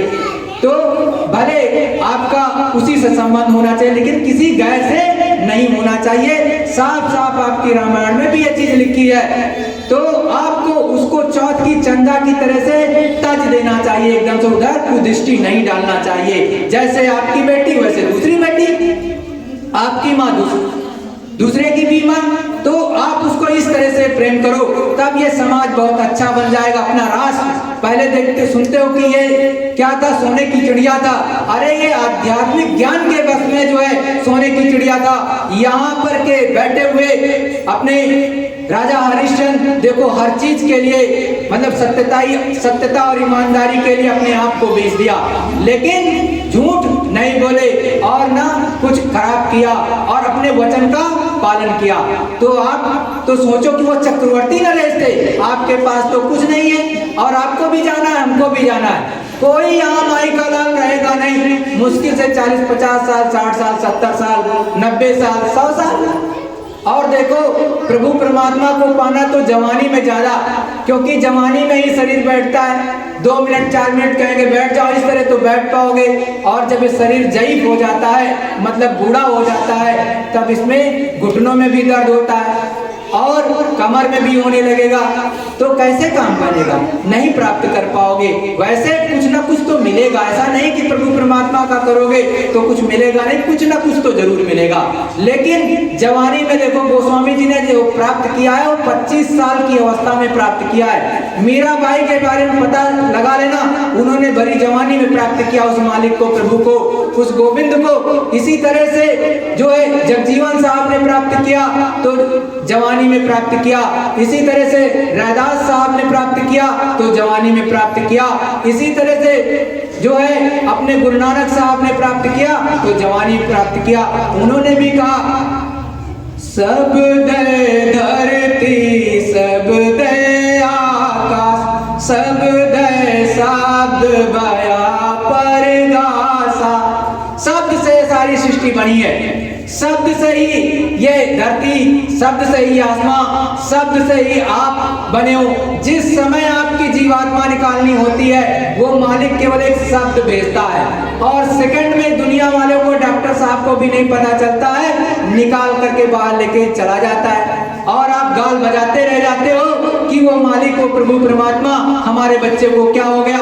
और केवल वो तार भेजता है किसका, वो शब्द का, वो आवाज का, वो गैबी आवाज आती है और उस गैबी आवाज के माध्यम से ले जाने वाली तार आती, लेके चली जाती है, आपको पता नहीं चलती। इसीलिए कहते हैं आस पास जो खड़े सभी बजावेगा, मंजमाल से ले चला ऐसा काल कराल। इस मनुष्य शरीर जो जीवात्मा है सूरत में बैठी है हमारे आपके अंदर में, यहाँ पर बीचों बीच में जहाँ माताएं बहनें बिंदी लगाती हैं, भाई लोग तिलक लगाते हैं, इसी के पीछे सूरत जीवात्मा बैठी है। वो उसको निकाल करके वो काल सेकंडों में लेके चला जाता है। आप लोग आपस में बातें करते रहते हो कि अब इसका समय पूरा हो गया, अब हम कुछ नहीं कर पा रहे। आस पास में मतलब जितने लोग खड़े होते हैं बातें करते रह जाते हैं, लेकिन कुछ कर नहीं पाते हो। और वो मालिक जो लेने वाले हैं यमदूत के साथ वो जीवात्मा पकड़ करके चली जाती है और कहते हैं कि एक सिंहासन चढ़ चले, एक बांधे जात जंजीर। अरे उस प्रभु का सच्चा भजन कर लो तो आप सिंहासन पे जाओगी, इतना पक्का है। क्योंकि उसका सच्चा गुरु जो होता है वो लेने आता है। अंतिम समय पर जब कोई माई बाप या कोई भी आपका लड़का बच्चा इस दुनिया का संसार का कोई मदद नहीं करता है, तब सच्चा गुरु आता है। कहीं पर भी हो, जंगल में भी बैठे हो, वैली हो या पहाड़ों पे भी हो या समुद्र में हो, अरबों खरबों योजन दूर हो, कोसों दूर हो, लाखों किलोमीटर दूर हो, लेकिन गुरु को बुलाओगे तो तुरंत हाजिर होता है। इसीलिए कहते हैं शब्द स्वरूपी संग है, कभी न होते दूर, धीरज राखिए चित्त में दिखेगा सतनूर। अरे वो मालिक, वो प्रभु परमात्मा जिसने आपको सच्चा नाम दिया और सच्चा है, तो कहीं पर भी आप रहो, जैसे आप उसको पुकारोगे सेकंडों में आपके सामने वो मूरत खड़ी हो जाती है। ऐसे आकर के उस समय आपके कोई साथी नहीं जो संसार वाला आप सोचते हो कि ये मेरी मदद करेगा, नहीं करेगा, क्योंकि अंदर में वो चल ही नहीं सकता, उसका खेल ही नहीं है, वो तो इस शरीर को देख रहा।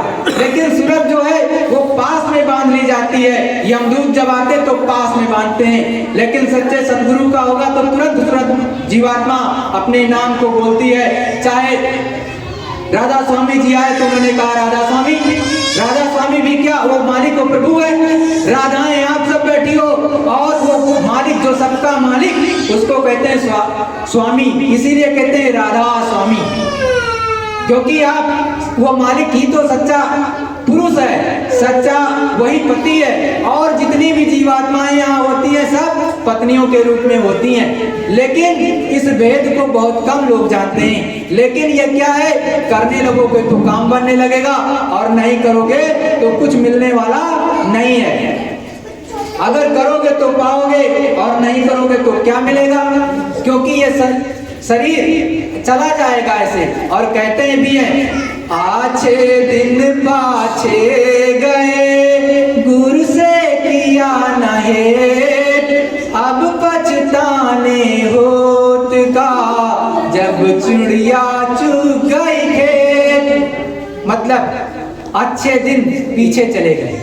जब आपके अच्छे दिन आप हंस खुशी थे, अच्छे तंदुरुस्त थे, आपका स्वास्थ्य अच्छा था, तब तो आपने भजन किया ही नहीं, एकदम नहीं। प्रभु परमात्मा के लिए 1 मिनट नहीं, हाय नौकरी हाय बिजनेस, 1 मिनट का नहीं टाइम देंगे। लेकिन आप सोचते हो कि 1 मिनट का नहीं। अब क्या हुआ, बुरा वक्त आ गया, अब आपको बीमारियां घेर ली या कोई घर में बहुत बड़ी दिक्कतें खड़ी हो गई, अब समय निकल गया या बुढ़ापा भी आ गया बहुत ज्यादा। अब अपना ही शरीर, 1 लोटा पानी या 1 गिलास जल लेना चाहो तो कभी कभी नहीं उठा मिलता है। माताओं बहनों या जो अपने बुजुर्ग माता पिता नहीं उठा पाते हैं, तो उस समय पर बच्चे दे दे ना दे तो दिक्कत ही वाली बात है। तो अच्छे दिन पीछे चले गए, अब पछताने से क्या होगा। जिस तरह से जब किसान खेती में बीज डालता है, समय से बरसात ना हो और अगर उस समय पर उसकी देख रेख ना करे और चिड़िया आकर के खेतों को में से सारे के बीज को चुन करके चली जाए, तो उसमें कुछ नहीं होगा, पौधा ही नहीं होगा, क्योंकि बीज जो डाला था वो सब निकाल करके चिड़िया खा गई। तो आपके अंदर कौन सी चिड़िया है? चिड़िया तो उस मालिक ने क्या बिठाया, काल रूप में बिठाया है। लेकिन जो आपके अंदर दाने बैठे हैं वो कौन से हैं? वो जीवात्मा को जो दिया है वो क्या है? श्वास की पूंजी जो आप लेते हो लगाता है। 8 सांसें बैठे हो तो लेते हो, जनरली 8 सांसें, बैठे 8, चलत 18, और सोवत 36 और रत क्रिया में 72। मतलब जब आप सामान्य तौर से बैठे होते हो तो 8 सांसें लेते हो, जब आप चल रहे होते हो, दौड़ रहे होते हो तो 18 सांसें लेते हो, जब आप सो रहे होते हो तो 36 सांसें लेते हो 1 मिनट में, और जब सृजन का काम करते हो, बच्चों से संबंधित कार्य करते हो कि इस धरामंडल पर आ जाएं, तो उसमें 72 सांसें खर्च होती हैं। तो आप सोचो अपने आप को कैसे आप कर रहे हो। सो करके ज्यादा सोओगे जल्दी चले जाओगे इस धरामंडल में, इसमें पक्का है, क्योंकि संतों की वाणी अकाट्य होती है, वो कभी बदलती नहीं है। और चाहे जो हो जाए तो आपको धीरे से चरणों में बैठ करके सच्चे संतों में, आप लोग आगे आ जाओ थोड़ा, तो उस मालिक को आप प्राप्त कर लो, क्योंकि ये मनुष्य शरीर केवल मालिक को प्राप्त करने के लिए मिला है, प्रभु परमात्मा के दर्शन करने के लिए मिला है, और किसी चीज के लिए नहीं मिला है। क्योंकि जब ये शरीर चला जाएगा तो आपको क्या मिलेगा? जब शरीर ही नहीं तो कुछ भी नहीं मिलेगा, और शरीर है तो सब कुछ है, और शरीर ही अपना नहीं तो ये समझ लो माया की छाया है। आप अपनी छाया को भी पकड़ नहीं सकते हो, उसी तरह से शरीर को नहीं पकड़ सकते हो। जिस दिन जहां पर भी आपकी श्वासों की पूंजी खत्म होगी, ये मनुष्य शरीर वहीं पर गिर पड़ेगा। चाहे आप नौकरी कर रहे हो, चाहे चाकरी कर रहे हो, चाहे खेती किसानी का काम कर रहे हो, वहीं पर खत्म हो जाएगा, और ये सूरत ये जीवात्मा ऊपर चली जाएगी यमदूतों के द्वारा। लेकिन यमदूत उसी को ले जाते हैं जिसका सच्चा गुरु नहीं होता। इसीलिए आपको बताया जाता है, सभी संत महात्मा या अच्छी जगह जाओगे तो कहेंगे कि गुरु कर लो, और निगुरा उस प्रभु को प्राप्त नहीं कर पाता। लेकिन गुरु सच्चा होना चाहिए, जो प्रभु परमात्मा का दर्शन करने वाला हो। अगर वो दर्शन करने वाला होगा तो आपको भी दर्शन करा देगा। अगर शिव जी का दर्शन उसने किया तो शिव जी का निश्चित दर्शन होगा। ऐसा नहीं है कि शिव जी बाहर से ही दिखाई देते, जैसे फोटो में, अंदर में भी मिलते हैं, जैसे हम आप हैं। अरे इससे अच्छा उनका बहुत भव्य रूप है, लेकिन देखोगे अंदर चलोगे तब ना, ऐसे कैसे मिलेगा? अरे ये दिव्य दृष्टि थर्ड आई खोलो तब तो वो दिखाई दे।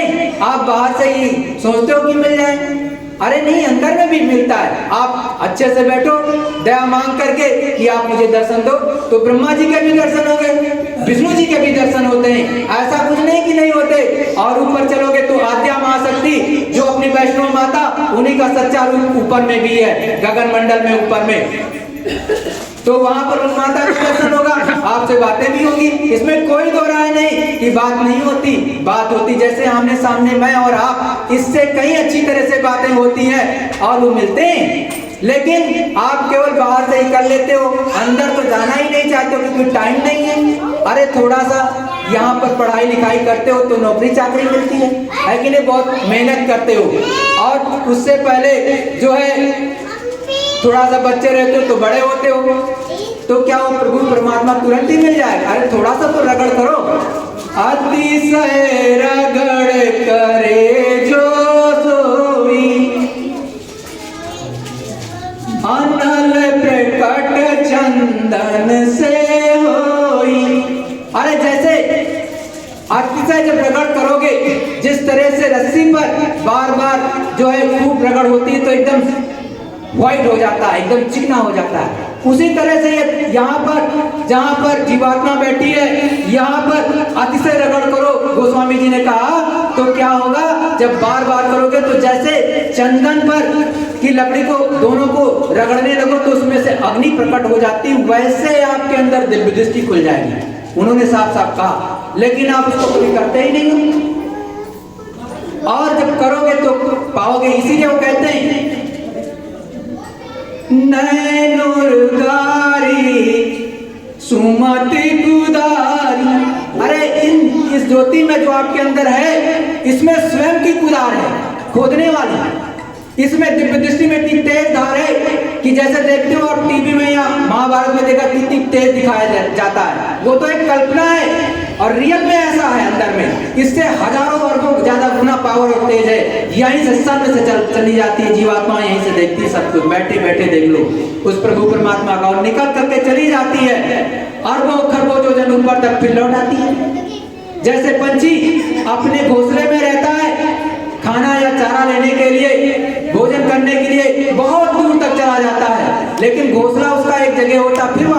जाता शाम को। वैसे ही अभी आपका ये घोंसला है, यहाँ जीवात्मा बैठाई गई है, तो जब तक आपका शरीर पूरा नहीं होगा और आपकी श्वासों की पूंजी है तो लौट करके वो यहाँ आकर के बैठ जाएगी चुपचाप। इसमें कोई भी देर नहीं लगती, सेकंडों में जाना, सेकंडों में लौट आना। इसीलिए कहते हैं कि आकाशवाणी अपने में सबको ही बताया जाता है, आकाशवाणी हो रही और ऊपर से जो है प्रभु का सच्चा आवाज आ रही। इसीलिए तो कहते हैं कि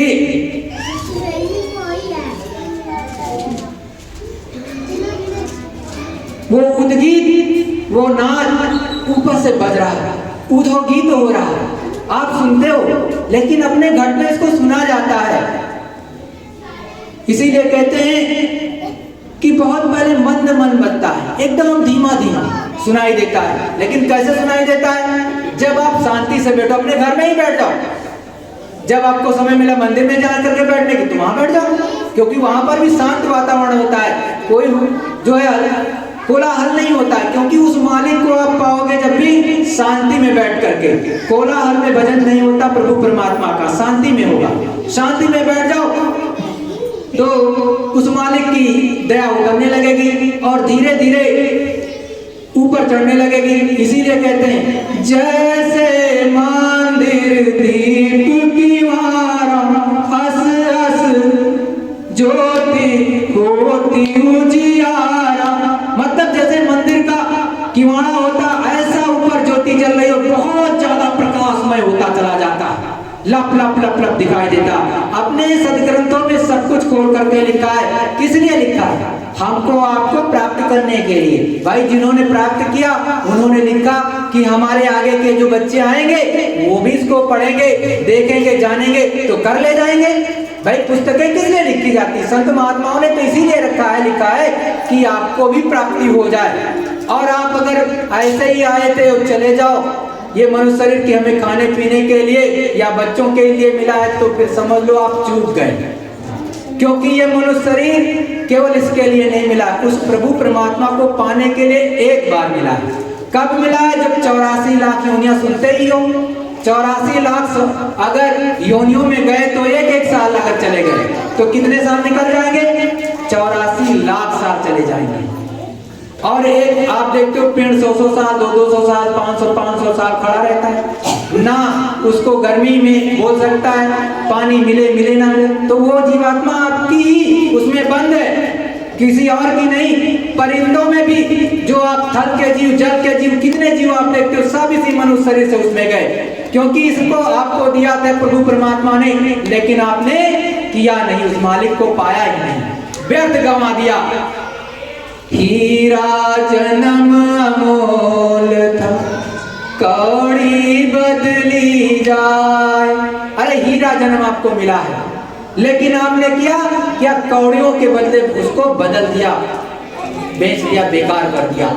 अब समय चला गया, सांसों की पूंजी खत्म हो गई तो सब बेकार। इसीलिए कहते हैं संत महात्मा, दादू क्या हंसमुख बोलिए, दादू दी जय रोय, जन्म अमोलक अपना चले अकारत को।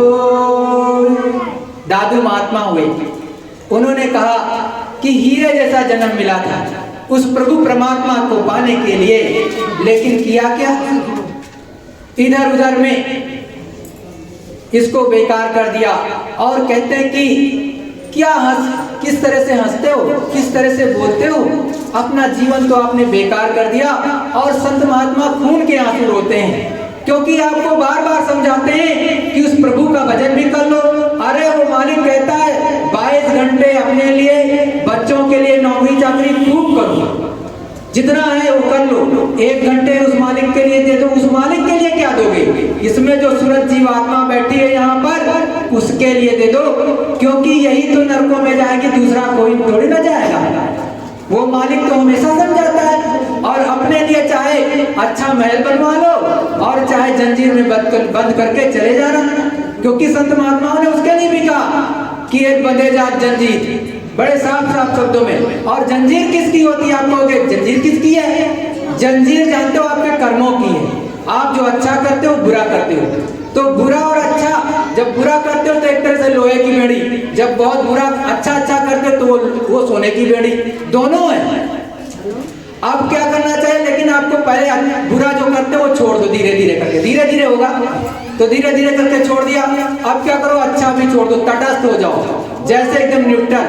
तो क्या होगा ना, आप अच्छा रहेगा ना बुरा रहेगा। तो जो ऊपर में काल सुनते हो, काल भगवान बैठे हैं, वो झाड़ा लेते हैं आपका। तो वो झाड़ा जब लेंगे तो कुछ रहेगा ही ना, अच्छा रहेगा ना बुरा रहेगा, बस वो जाने देंगे प्रभु परमात्मा के पास। लेकिन ये आपको गुण वेद कोई लिखाता ही नहीं, बताता ही नहीं कि ऐसे कर लो तो काम बन जाएगा। तो आपसे विनती और निवेदन कि जो है आप उस मालिक को पाना चाहते हो तो घर में 2 मिनट 4 मिनट 5 मिनट 10 मिनट जय गुरुदेव नाम उस प्रभु का है। देखो गुरु मेन होता है, और गुरु के ये जब तक गुरु नहीं मिलेगा तब तक काम नहीं बनेगा। और कहा भी गया है, गुरु गुरु में भेद है, गुरु गुरु में भाव, सो गुरु नित्य बंदे जो शब्द बतावे दाव। शब्द भेदी गुरु होना चाहिए। जो नाम, जो गोस्वामी जी ने नाम का, जीसस क्राइस्ट ने शब्द का साउंड, वो शब्द भेदी होना चाहिए। क्योंकि कहते हैं, आपकी रामायण में लिखा है, नाम तो है संतन आदीन, बिन संतन कोई नाथ न चीना।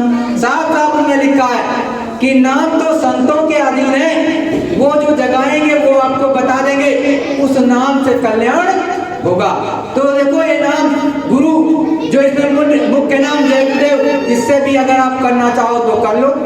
2 मिनट 5 मिनट ऐसे चुपचाप बैठ गए, और एक माला हो तो आपके पास ले लो और सुमिरनी पर पकड़ लिया, उसकी एक सुमिरनी बीच में होती है, और सर पे कुछ ना कुछ रख लो। जैसे माताएं बहनें, नंगे सर नहीं रहा जाता है।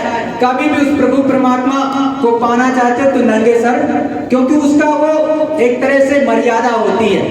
तो क्योंकि वास्तव में आप अगर देखते हो, अगर जानना चाहो, छोटा सा आपके यहाँ बच्चा होता है, बच्चे को जब आपके यहाँ जन्म लेता है तो जरा ऊपर तलवार को देखो यहाँ फसर पर, तो एक बहुत तेजी से स्पंदन होता है, सबसे कोमल अंग वहां पर होता है, लप लप पैसे करता है, स्पंदन होता है। तो एकदम से वही सूरत हकीकत में बैठी होती है।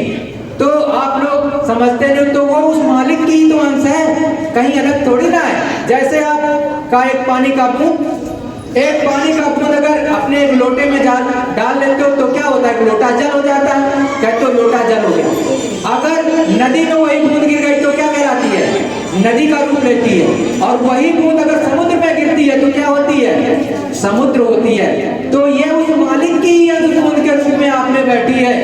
इसीलिए कहते हैं, सब में प्रभु का नूर है, वो ही हाजिर हजूर है, लेकिन देखा उसी ने जो सतगुरु मेरा पूर है। जो सच्चा उस अनामी महाप्रभु तक आता जाता होगा, वो पूरा होगा, वो आपको लिखा देगा, दिखा देगा, आप चले जाओ। इसीलिए लिखा है, अपने ही रामायण में लिखा है, एक अनीया नाम अरूपा आदि सच्चिदानंद प्रभु धामा।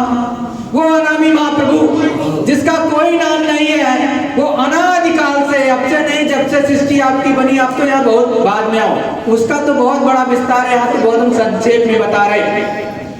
जब से वो मालिक है, उसी में आप भी समाये थे, उसी के अंश थे, आप उसी में मिले थे, जैसे मैंने समुद्र के रूप में बताया। वहां से उसकी मौत हुई तब नीचे उतार दिया, तो वो तो पहले भी था, और वो अनादिकाल से है, और उसी अधर में रहता है। लेकिन चलना होगा, जिस तरह से नल है, प्यास लगी है तो नल के पास आपको जाना पड़ेगा। कुआं है, कुएं में जल है, लेकिन अगर पीना है तो कुएं के पास जाना पड़ेगा, कुआं नहीं आपके पास चल के आएगी। It is very clear. तो अगर आपको पाना है तो धीरे धीरे करके लगन लगाओ, लगन लगाओगे तो सब मिल जाएगा, और लगन नहीं लगाओगे तो कुछ नहीं मिलने वाला। लगन तो संसार की चीज में भी लगाते हो। कैसे लगाते हो कि संसार में कुछ भाई नौकरी मिल जाए अच्छी से अच्छी, या डॉक्टर बन जाए, तो खूब मेहनत करते हो, कभी कभी उसमें फेल भी हो जाते हो, नहीं भी प्राप्त होता है, क्योंकि प्रारब्ध में नहीं। अगर प्रारब्ध में होगा तो एक बच्चा देखते हो बहुत मेहनत करता है, कड़ी से कड़ी करता है, उसे नहीं मिल पाता है। लेकिन एक बच्चा थोड़ी सी ही मेहनत करता है, 2 घंटे 4 घंटे कर लेता, उसको वो चीज तुरंत ही मिल जाती, फॉर्म भरता, उधर सिलेक्शन हो गया। क्यों हो गया? क्योंकि उसके प्रारब्ध में है, आपके प्रारब्ध में नहीं है। लेकिन उस मालिक पर भरोसा रखो, वो जो आपके प्रारब्ध में है वो चीज वो मिलेगी आपको। लेकिन बुरा मत करो, अगर गंदा काम करने लगोगे तो वो उसमें से भी कट जाता है। क्योंकि आपका जब शरीर नहीं बना होता है, उससे पहले ब्रह्मा जी आपका प्रारब्ध बनाते हैं, जिसे आप भाग्य कहते हैं। भाग्य पहले बनता है, तब ये शरीर आपका बनाया जाता है। और शरीर आपका गोरा है, काला है, किसी को देखते हो कोई विकलांग भी होता है, कोई अंधा भी होता है, तो कैसे हो जाता है? उसका कारण वही प्रारब्ध से कि आपने ऐसे बुरे कर्म किए थे, पूर्ण तो इकट्ठा हुए कि मनुष्य शरीर मिल गया, लेकिन बुरे कर्म थे कि एक पैर ही नहीं रहा, विकलांग हुआ। कभी कभी दोनों पैर नहीं रहते, कभी कभी देखता हूँ तो अंतरात्मा बहुत विदारण हो जाती है, बहुत दुख होता है कि बेटा ये बेचारा इंसान कैसे लेटरिन बाथरूम जाता होगा, कैसे टॉयलेट जाता होगा। जरा सोचो, आप किसी कुत्ते को मार देते हो, टांग टूट जाती है। आजकल जो है बहुत से जो है गाय और भैंस जो है बाहर टहलते रहते हैं, सांड, लोग उसे बल्लम से मार देते हैं। आप कभी देखो जाकर के, एक्सीडेंट हो जाता है, पड़े रह जाते बेचारे, कितना तड़प तड़प करके उनको दुख होता है। लेकिन आपकी अगर उंगली कट जाती तो कितना दिल दर्द होता है। आपको अगर हो जाता तुरंत डॉक्टर साहब के पास दौड़ते हो, उनको कितना होता है। तो इसी में से वो भी गए हैं, लेकिन अब वो धीरे धीरे उसी भोग को भोग रहे हैं और इधर की तरफ आ रहे हैं। तो बुरा मत करो, हमेशा अच्छा करो जो भी हो पाए। और देखो उस मालिक से मिलने के लिए देखो संतों ने बताया, हमारे गुरु महाराज ने, परम संत बाबा गुरुदेव जी महाराज ने भी बताया कि देखो आपको अगर उस प्रभु से मिलना है तो क्या करो, आप भूखे को खाना खिला दो और प्यासे को केवल पानी पिला दो। लेकिन उसकी चाह कुछ मत रखो, उस मालिक से कहना अंतर आत्मा से कि हे मालिक, मैं आपका दर्शन दीदार करना चाहती हूँ, चाहता हूँ, आप मुझे सच्चे गुरु से मिला दो। क्योंकि गुरुओं में तो बड़ी दिक्कत है, मैंने पहले ही बताया कि दिक्कत तो है, लेकिन भाई सभी हैं, हम किसी को गलत तो कह नहीं सकते। तो हम उस मालिक से तो कह सकते हैं कि तुम हमें सच्चे से मिला देना, उसको तो सब मालूम है। और जब वो सच्चे से जब मिला देगा तो आपका काम बन जाएगा। इसीलिए कहते हैं सांचे से सांचा मिले अधिको बड़े प्रेम, सांचे से झूठा मिले तड़ दे टूटे नहीं। तो देखो प्रेमियों, ध्यान से सुनो कि सच्चे से सच्चा जब मिलता है तो प्रेम बढ़ता है, कहीं पर भी हो, चाहे संसार का प्रेम, चाहे उस प्रभु परमात्मा का, वो बढ़ेगा और एकदम बढ़ता हुआ चला जाएगा।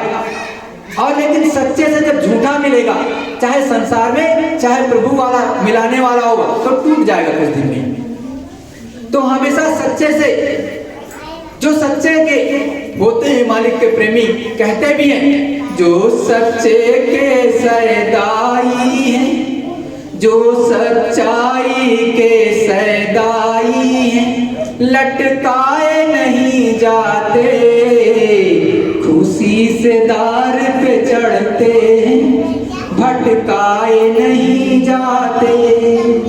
जो उस मालिक से सच्चा प्रेम करते हैं, सच्ची लगन रहते हैं, तो उसको सच्चा मिलेगा और गगन मंडल में चढ़ा करके प्रभु परमात्मा से यही इसी मनुष्य शरीर में मिलाते हैं। और जिसने स्वर्ग वैकुंठ या प्रभु को प्राप्त कर लिया जीते जी, उसी को बाद में भी मिलता है। अपनी रामायण में, अपनी गीता में भाई जो लिखा गया वो तो जीते ही जी लिखा गया, वेद व्यास जी ने लिखा, आप वाल्मीकि जी ने 10,000 साल पहले लिखा था कि श्री रामचंद्र जी इस धरा मंडल पर आएंगे। आप देख लो, उन्होंने भविष्यवाणी की थी, तो देख करके ही तो लिखा था, झूठ थोड़ी ना लिखा था। तो आप भी पा सकते हो उस मालिक को, और कुछ नहीं करना है। आप रोटी बनाते हो तब भी कर सकते हो, उस प्रभु परमात्मा का अंदर अंदर नाम ले सकते हो, जय गुरुदेव नाम, तो आपको वो चीज कुछ दिन में दया मिलने लगेगी। कुछ ना करो, रोटी बना रहे हो, आप बर्तन साफ कर रहे हो, घर का कोई काम कर रहे हो, रास्ते में चल रहे हो, तो दिमाग हमेशा कुछ ना सोचता है। अरे उस मालिक का नाम क्यों नहीं लेते हो? जो आप सोचते हो और अगर बातें करते हो उसको नाम लेने पे लगा दो। जैसे आप टहल रहे हो, सुबह सुबह मॉर्निंग वॉक करने जाते हो, तो अंदर अंदर उस मालिक का सच्चा नाम लेते रहो। एक बार बार बार अंदर अंदर लिया जाता है, वर्णात्मक नहीं, बोल करके नहीं, अंदर अंदर। जैसे आत्मा जो मन से, जैसे नहीं कहते कि हम मन से बातें करते हो, वैसे अंदर अंदर लिया जाता है। तो धीरे धीरे वैसे करने लगोगे। मैं सूरज जीवात्मा जब और शांति में जब बैठो, तो अगर माला हो तो एक माला ले लो, शांति से बैठ जाओ। एक टक यहाँ पर देखो सामने एकदम तीर की तरह से देखा जाता है। तो ऐसे देखो, एक माला ले ली 108 दाने की, तो जय गुरुदेव नाम बोला, गुरु महाराज का स्वरूप याद किया, जय गुरुदेव नाम बोला, गुरु का स्वरूप याद किया। 2 माला शुरू करना, पहले 2 माला करना बस। और धीरे धीरे जब आपको दया मिलने लगे अंदर, तो क्या करना है, इसको 8 माला कर देना, इससे ज्यादा नहीं। 8 माला रे एक सामने देखना। कुछ देर में यहाँ पर एकदम से काला काला दिखाई दे, एकदम जैसे काजल से भी काला, इतना बड़ा छोटा सा। उसी में जब ध्यान से देखोगे तो एकदम से सुई की नोक के बराबर उजाला आ जाएगा थोड़ी देर बाद। उसके बाद देखते देखते उसमें सफेद और नीला प्रकाश आ जाएगा, लप लप लप लप, जैसे आप एक तारा देखते हो, लप लप ऐसे लाइट मारेगी।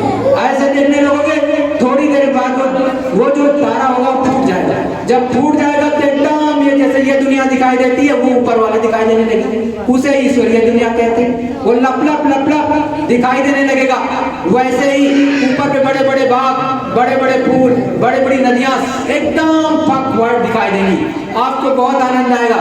लेकिन कोई आए और देवी देवता भी आएंगे, वहां पर वो भी दर्शन देंगे, आप उनसे को भी दर्शन कर लेना। लेकिन हमारी आपसे एक विनती है, जब आप ऐसा करने लगना तो कुछ मांगना।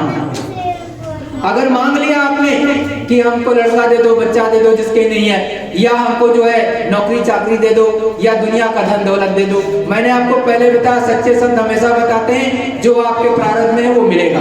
और जब सच्ची पूजा करोगे तो वो मालिक दया के साथ बरकत दे देता है। और बरकत सबसे बड़ी चीज होती है।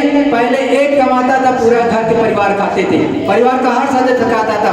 आजकल हर आदमी नौकरी करता है, हर एक वेतन लाता है, लेकिन साफ हो।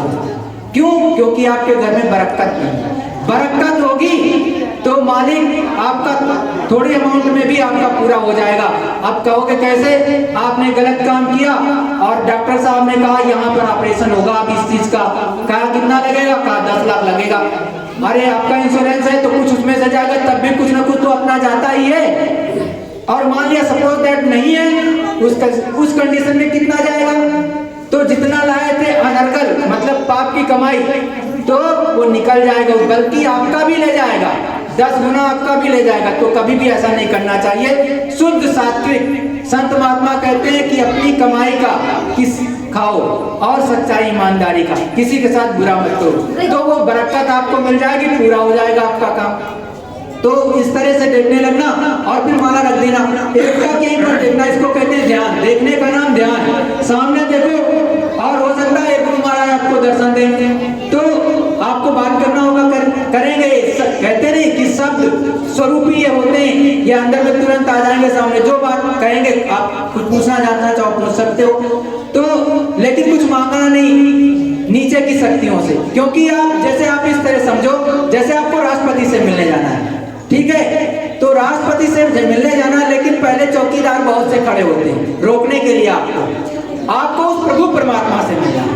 अगर आपने उनसे कुछ मांग लिया तो आगे बढ़ नहीं पाओगे और जाने भी नहीं देंगे। अगर आप कहोगे हम उस प्रभु से मिलना चाहते हैं साफ साफ, तो आप राष्ट्रपति से मिल लोगे, नहीं तो आप चौकीदार से या उस जो है एक तरह से गार्ड से मिलकर के चले आओगे, बात खत्म हो गई। तो आपको प्रभु पिया से मिलना है तो उसके पास जाना है। तो इस तरह का भाव रख के करो, तो ये तो ध्यान यहाँ पर दिखाई देगा, लेकिन किसी के से कहना नहीं। आनंद आपके अंदर आएगा इतना, जो आप कहते हो ना कि अमृत चूता है, इसीलिए कहते हैं गोस्वामी जी बड़े साफ शब्दों में, घूमड़ घूमड़ घर जई घन घोरा, बाजे ताल मृदंग अनूपा। साफ साफ वो कहते हैं बादलों की गड़गड़ाहट, मृदंग की आवाज हो रही है, और बहुत ही अनूप है जिसका वर्णन नहीं कर सकते। अरे ये जो यहाँ के यंत्र बजाए जाते हैं, लाउड स्पीकर बजाए जाते हैं, डीजे बजाया जाता है, तो आप लोग डांस करने लगते हो, तो सोचो कि ये आर्टिफिशियल है, आपका बनाया। और जो ईश्वरीय संगीत है जो प्रभु ने स्वयं बना रखा है, वो कितना अच्छा होगा। उसको जब सुनोगे तो वो बहुत बड़ी मस्ती, जिसको कहते हैं ना आनंद, अमृत पीना, तब वो मिलेगा। उन्होंने सब चीज लिखी है, लेकिन आप करा तो लेते हो अखंड रामायण, लेकिन ध्यान नहीं देते हो, दिन रात इधर उधर दौड़ते रहते हो, ये कर लें वो कर लें वो कर लें। और सही से अब बताने वाले पे निर्भर करता है कि कैसे बताता है, प्राप्ति है कि नहीं। जब कुछ होगा तो नहीं बताएगा, और जब प्राप्ति नहीं होगी तो नहीं बता सकता। तो इस तरह से आपका ये हो गया ध्यान।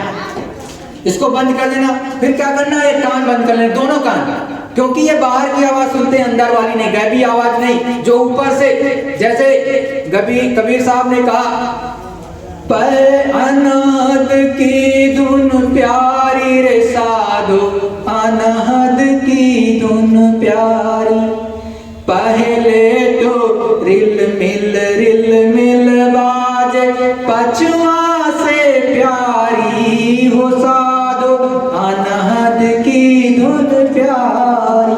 पहले बहुत हल्का हल्का आएगा, मतलब दोनों कान बंद करोगे तो एकदम बीचों बीच में, या दाहिने साइड याद रखना, बाएं साइड काल भगवान जो है नीचे लेके आए हैं, उसकी आवाज आती है, उसको मत सुनना, मैं बड़े साफ शब्दों में। दाहिने साइड ध्यान नहीं देना है, बाएं साइड, दाहिने साइड ध्यान देना, अपने दाहिने हाथ की तरफ या बीचों बीच में, उस मालिक की आवाज यहीं आती है। एकदम ऐसे जैसे लगेगा जैसे आप अपने बच्चे पर हाथ ऐसे घुमाते हो ना, एकदम तलवा जहां होता है वहीं पे जैसे लगेगा कोई उंगली चला रहा है, ऐसी दया उपरैली आपके शरीर में उत्पन्न होने लगेगी। और मंद मंद जो अभी बताया कि ऊपर की आवाज आने लगेगी, अनाहत, वो आवाज आपको सुनाई देने लगेगी। ऐसा ही घंटा शंख भी बजेगा, आप सुनो अच्छे से, बहुत तेज आ जाएगी कभी कभी। इस संसार में इतनी आवाज नहीं, तो कभी डरना मत, डरना मत। उस मालिक से कहना कि हे मालिक, मैं आपके दर्शन करना चाहता हूँ, आप हमको अपने संग ले चलो। वो शब्द है, वही पकड़ के आपको ले जाएगा। वो जैसे चुंबक है, जैसे लोहा है। लोहा अगर एकदम साफ है तो जैसे चुंबक होता है तो उसका गुण होता है अपने में मिला लेता है, अपने अंदर खींच लेता, मिला लेगा। तो उसी तरह से शब्द है, वो शब्द, ये जीवात्मा, उसी का अंग, एक तरह से अंश है, आपको तुरंत मिला लेगा और उस प्रभु के पास पहुंचा देगा। वही मालिक के पास से आता है, वो आपको धीरे से पकड़ेगा, 1 सेकंड में नहीं लगेगा। उनके सामने खड़े हो जाओगे, बातें करोगे, चले जाओगे, 1 सेकंडों में ऐसा काम होता है। तो ये आवाज आने लगेगी, सुनने लगना। जो 2-5 मिनट आपसे हो पाएगा, 10 मिनट, वैसे 1 घंटा करना चाहिए, मतलब 15 मिनट ध्यान। पहले तो आपने सुमिरन किया 2 माला से 8 माला तक, उसके बाद में जो है ध्यान किया 15 मिनट, फिर 15 मिनट भजन, मतलब सुनने का नाम, जो आवाज आ रही है तो उसको नाम भजन, प्रभु परमात्मा की आवाज को सुनने का नाम। इसको कहते हैं सच्ची साधना।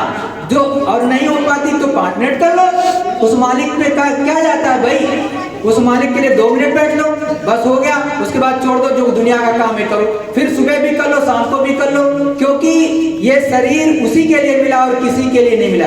हाँ, आपको कुछ समझना हो तो आप बाद में हमसे फोन करके बात कर सकते हो, हम बता देंगे। अगर अंदर में क्या हो रहा है या क्या जानना चाहते हो तो अंदर की आपको वो चीज भी पता चल जाएगी, क्योंकि आपको मिलने लगेगा। जो मिलने लगता है तभी तो आप पूछोगे, जब आपको मिलेगा ही नहीं, क्योंकि मिलता नहीं है तो आप पूछोगे क्या। भाई रामायण में सब चीज खोल करके लिखा है वो स्वामी जी ने, हकीकत में पढ़ो तो, लेकिन आप उसको सही से नहीं ध्यान देते हो, पढ़ लिया रख दिया। अरे सब कुछ है उसमें लिखा, उन्होंने खोल खोल के लिखा, जो मालिक कैसे मिलता है, कैसे उसकी दया उतरती है, सब मिल जाएगा। अपने घर में बैठ के मिलता है, मंदिर में आ जाओ, यहीं बैठ के जाओ 2 मिनट और यहाँ पर ही कर लो पूजा। अपने घर में ही मंदिर है, एक कोने में बैठ जाओ, सुबह सुबह उठते हो, जो भी नित्य क्रिया के लिए जाते हो, टॉयलेट वगैरह फ्रेश होकर के आ गए, बैठ गए 2 मिनट 5 मिनट 10 मिनट उस प्रभु का सच्चा भजन कर लो, इसी में काम बन जाएगा। तो इस तरह से करो।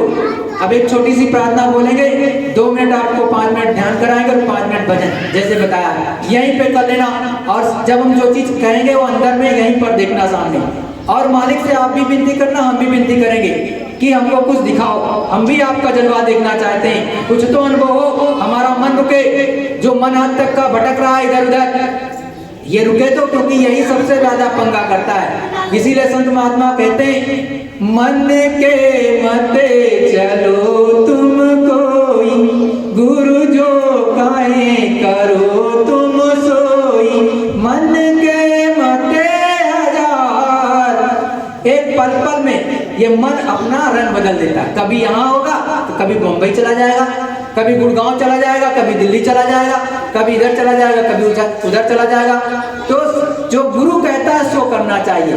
तो एक प्रार्थना बोलेंगे, आप सब लोग बोलना, और उसके बाद आंख बंद कर लेना। आप लोग आंख बंद करके सीधा निशाना यहीं से देखना, यहीं पे देखना, जहाँ आप लोग बिंदी लगाए हो या भाई लोग तिलक लगाए, यहीं देखना रहता है। आंख बंद देखता, और मालिक से विनती करना कि हे प्रभु परमात्मा मुझ पर दया करो। और जब हम बोलेंगे कि आप अपने अंदर अंदर कहना, तो अंदर अंदर कहना थोड़ी देर, जो चीज कहेंगे वो बोलना। फिर 2-5 मिनट बिठाएंगे, उसके बाद जय गुरुदेव बोल देंगे, उसके बाद फिर से आपको भजन में बिठाएंगे कि वो आवाज सुनने के लिए। तो उस मालिक की दया हो जाएगी तो कुछ ना कुछ मिलेगा। भाई ये कलयुग है, कलयुग का मतलब कलयुग समयुग आनना, जो करे नर विश्वास। साफ साफ भाई, कलयुग के समान अच्छा कोई युग नहीं। किस मामले में? उस प्रभु को प्राप्त करने के मामले में, और सब चीजों के मामले में नहीं। क्योंकि उसने कहा इधर करो उधर ले लो, ऐसी मजदूरी मिलेगी। लेकिन करोगे तभी मिलेगा, नहीं करोगे तो कुछ नहीं मिलने वाला। जय गुरुदेव। सब लोग आंख बंद कर लेंगे, जिनके बच्चे हैं अपने बच्चों को थोड़ा देखे रहेंगे बस। और एकदम ठीक सामने देखेंगे, नीचे सर नहीं किया जाता ना ऊपर किया जाता, एकदम ठीक सामने। जय गुरुदेव।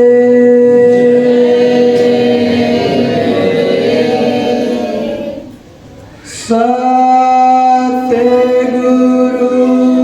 सतनाम तुमको लाखों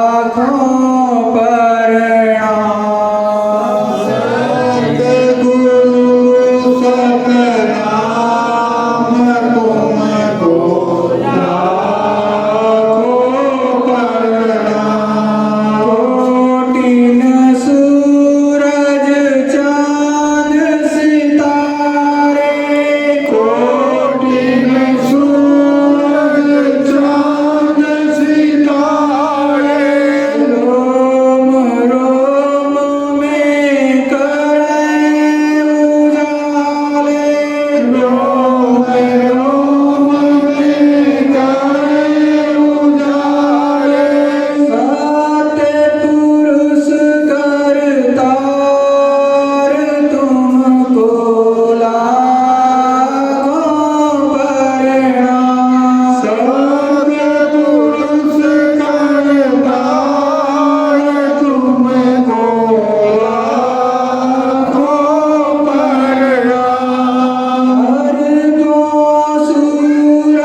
लाखों प्रणाम। आदि पुरुष करतार तुमको लाखों प्रणाम। सतगुरु सतनाम तुमको लाखों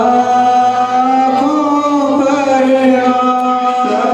सतपुरुष सतनाम तुमको लाखों प्रणाम।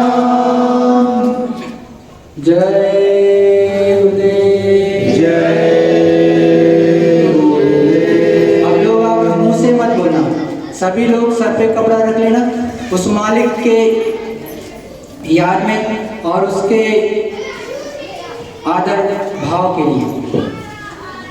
और ठीक सामने देखो, अंतर आत्मा से जो बोलना आप लोग। जय गुरुदेव। दोनों कान ध्यान बंद करो, सर नीचे मत करना, थोड़ा सा उठा के रखो, क्योंकि वो मालिक की आवाज ऊपर से आती है। नीचे करोगे तो आपको पता तो लगेगा लेकिन दिखाई नहीं देगा, क्योंकि प्रकाश सीधे सामने से आता है या ऊपर से आता है हकीकत में। तो हल्का सा ऐसे कभी भी देखो तो ऐसे करते हैं, ऐसे बस। बहुत तेज करोगे तो सर दर्द होने लगे। तो आप दोनों कान बंद करना और दाहिने हाथ को याद रखना कि दाहिने कान पे क्या आवाज आएगी। एकदम शांत में सुनना तो आवाज आएगी, जो भी आएगी अभी वही सुनना, दाहिनी तरफ या बीचों बीच में। दो आगे हो गए, समय 2 बजे का था, ज़्यादा हो गया क्योंकि कुछ लोग लेट आए थे, इसलिए मैं थोड़ा सा आगे बढ़ा। ये बहुत ये सागर है, सत्संग खत्म नहीं होता। जिसकी रील ऊपर की प्रभु परमात्मा की चलती है वो सुनाता चला जाएगा। तो थोड़ा थोड़ा उतना ही चीज लेनी चाहिए कि हजम हो जाए, डाइजेस्ट हो जाए एक साथ में। तो इसीलिए कहते हैं उस मालिक की दया उतरती है तो कहते हैं तिल्ली ताल तरंग बखाना मुरली मोहन बजे सुहाना। वो बड़ी अच्छी मुरली बजती हैं, बजाते हैं कन्हैया, लेकिन सुनने के लिए थोड़ा सा ध्यान दोगे ऐसे दाहिने तरफ या बीचों बीच में, बहुत अच्छी मुरली बजती है और वो बंसी भी सुनाई देगी, लेकिन करोगे तब नहीं करोगे तो कुछ नहीं मिलेगा। एक आप सभी लोगों से विनती प्रार्थना कि मान लिया हमारे शब्द जो मैंने यहाँ पर बोले गलती से गलत शब्द निकल गया तो आप अपना छोटा बच्चा भाई बेटा समझ करके माफ कर देना। मैं कोई ज्ञानी विज्ञानी नहीं हूँ, जो गुरु ने पढ़ाया गुरु के चरणों में मैंने सीखा, वो मैंने थोड़े शब्द आपको बताए, तो मुझे छोटा बच्चा समझ करके माफ कर देना। एक छोटी सी प्रार्थना आप बोल लो, उसके बाद भोजन प्रसाद ग्रहण करके फिर आप लोग अपने घर को जाइएगा। और जो भी घर परिवार में हो उनसे भी कहिएगा भोजन प्रसाद आ करके ग्रहण कर लेंगे। जय गुरुदेव।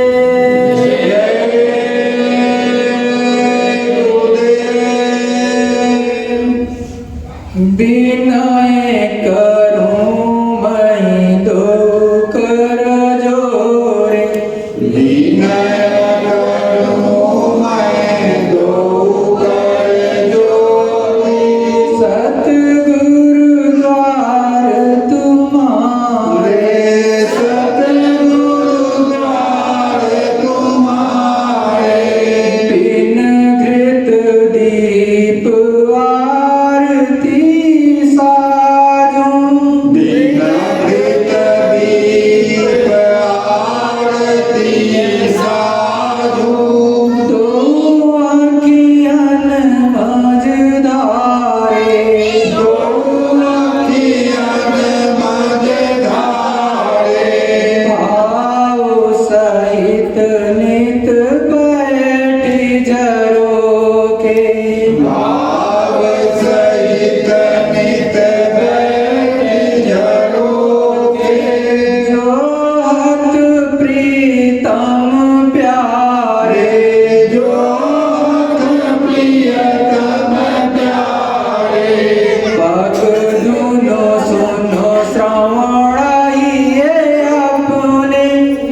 पियत चरणामृत जानी सुरत पियत चरणामृत पियत पियत हुई न्यारी पियत पियत हुई न्यारी घंटा शंख मृदंग सरांगी घंटा शंख मृदंग सारंगी बांसुरी बीन सुनारे बंसी बीन सुनारे जय गुरुदेव आरती करता गावत जय जयकारे जय गुरुदेव आरती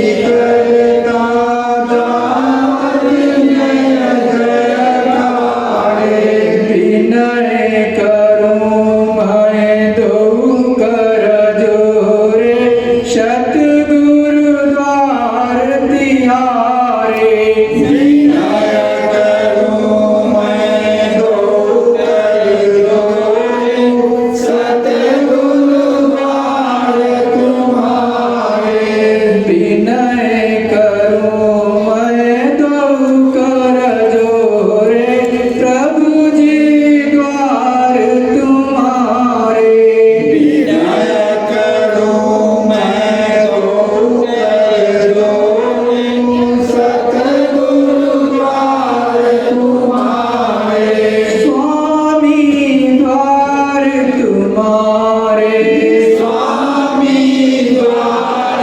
तुम्हारे मालिक द्वार तुम्हारे मालिक द्वार तुम्हारे दाता द्वार तुम्हारे दाता द्वार तुम्हारे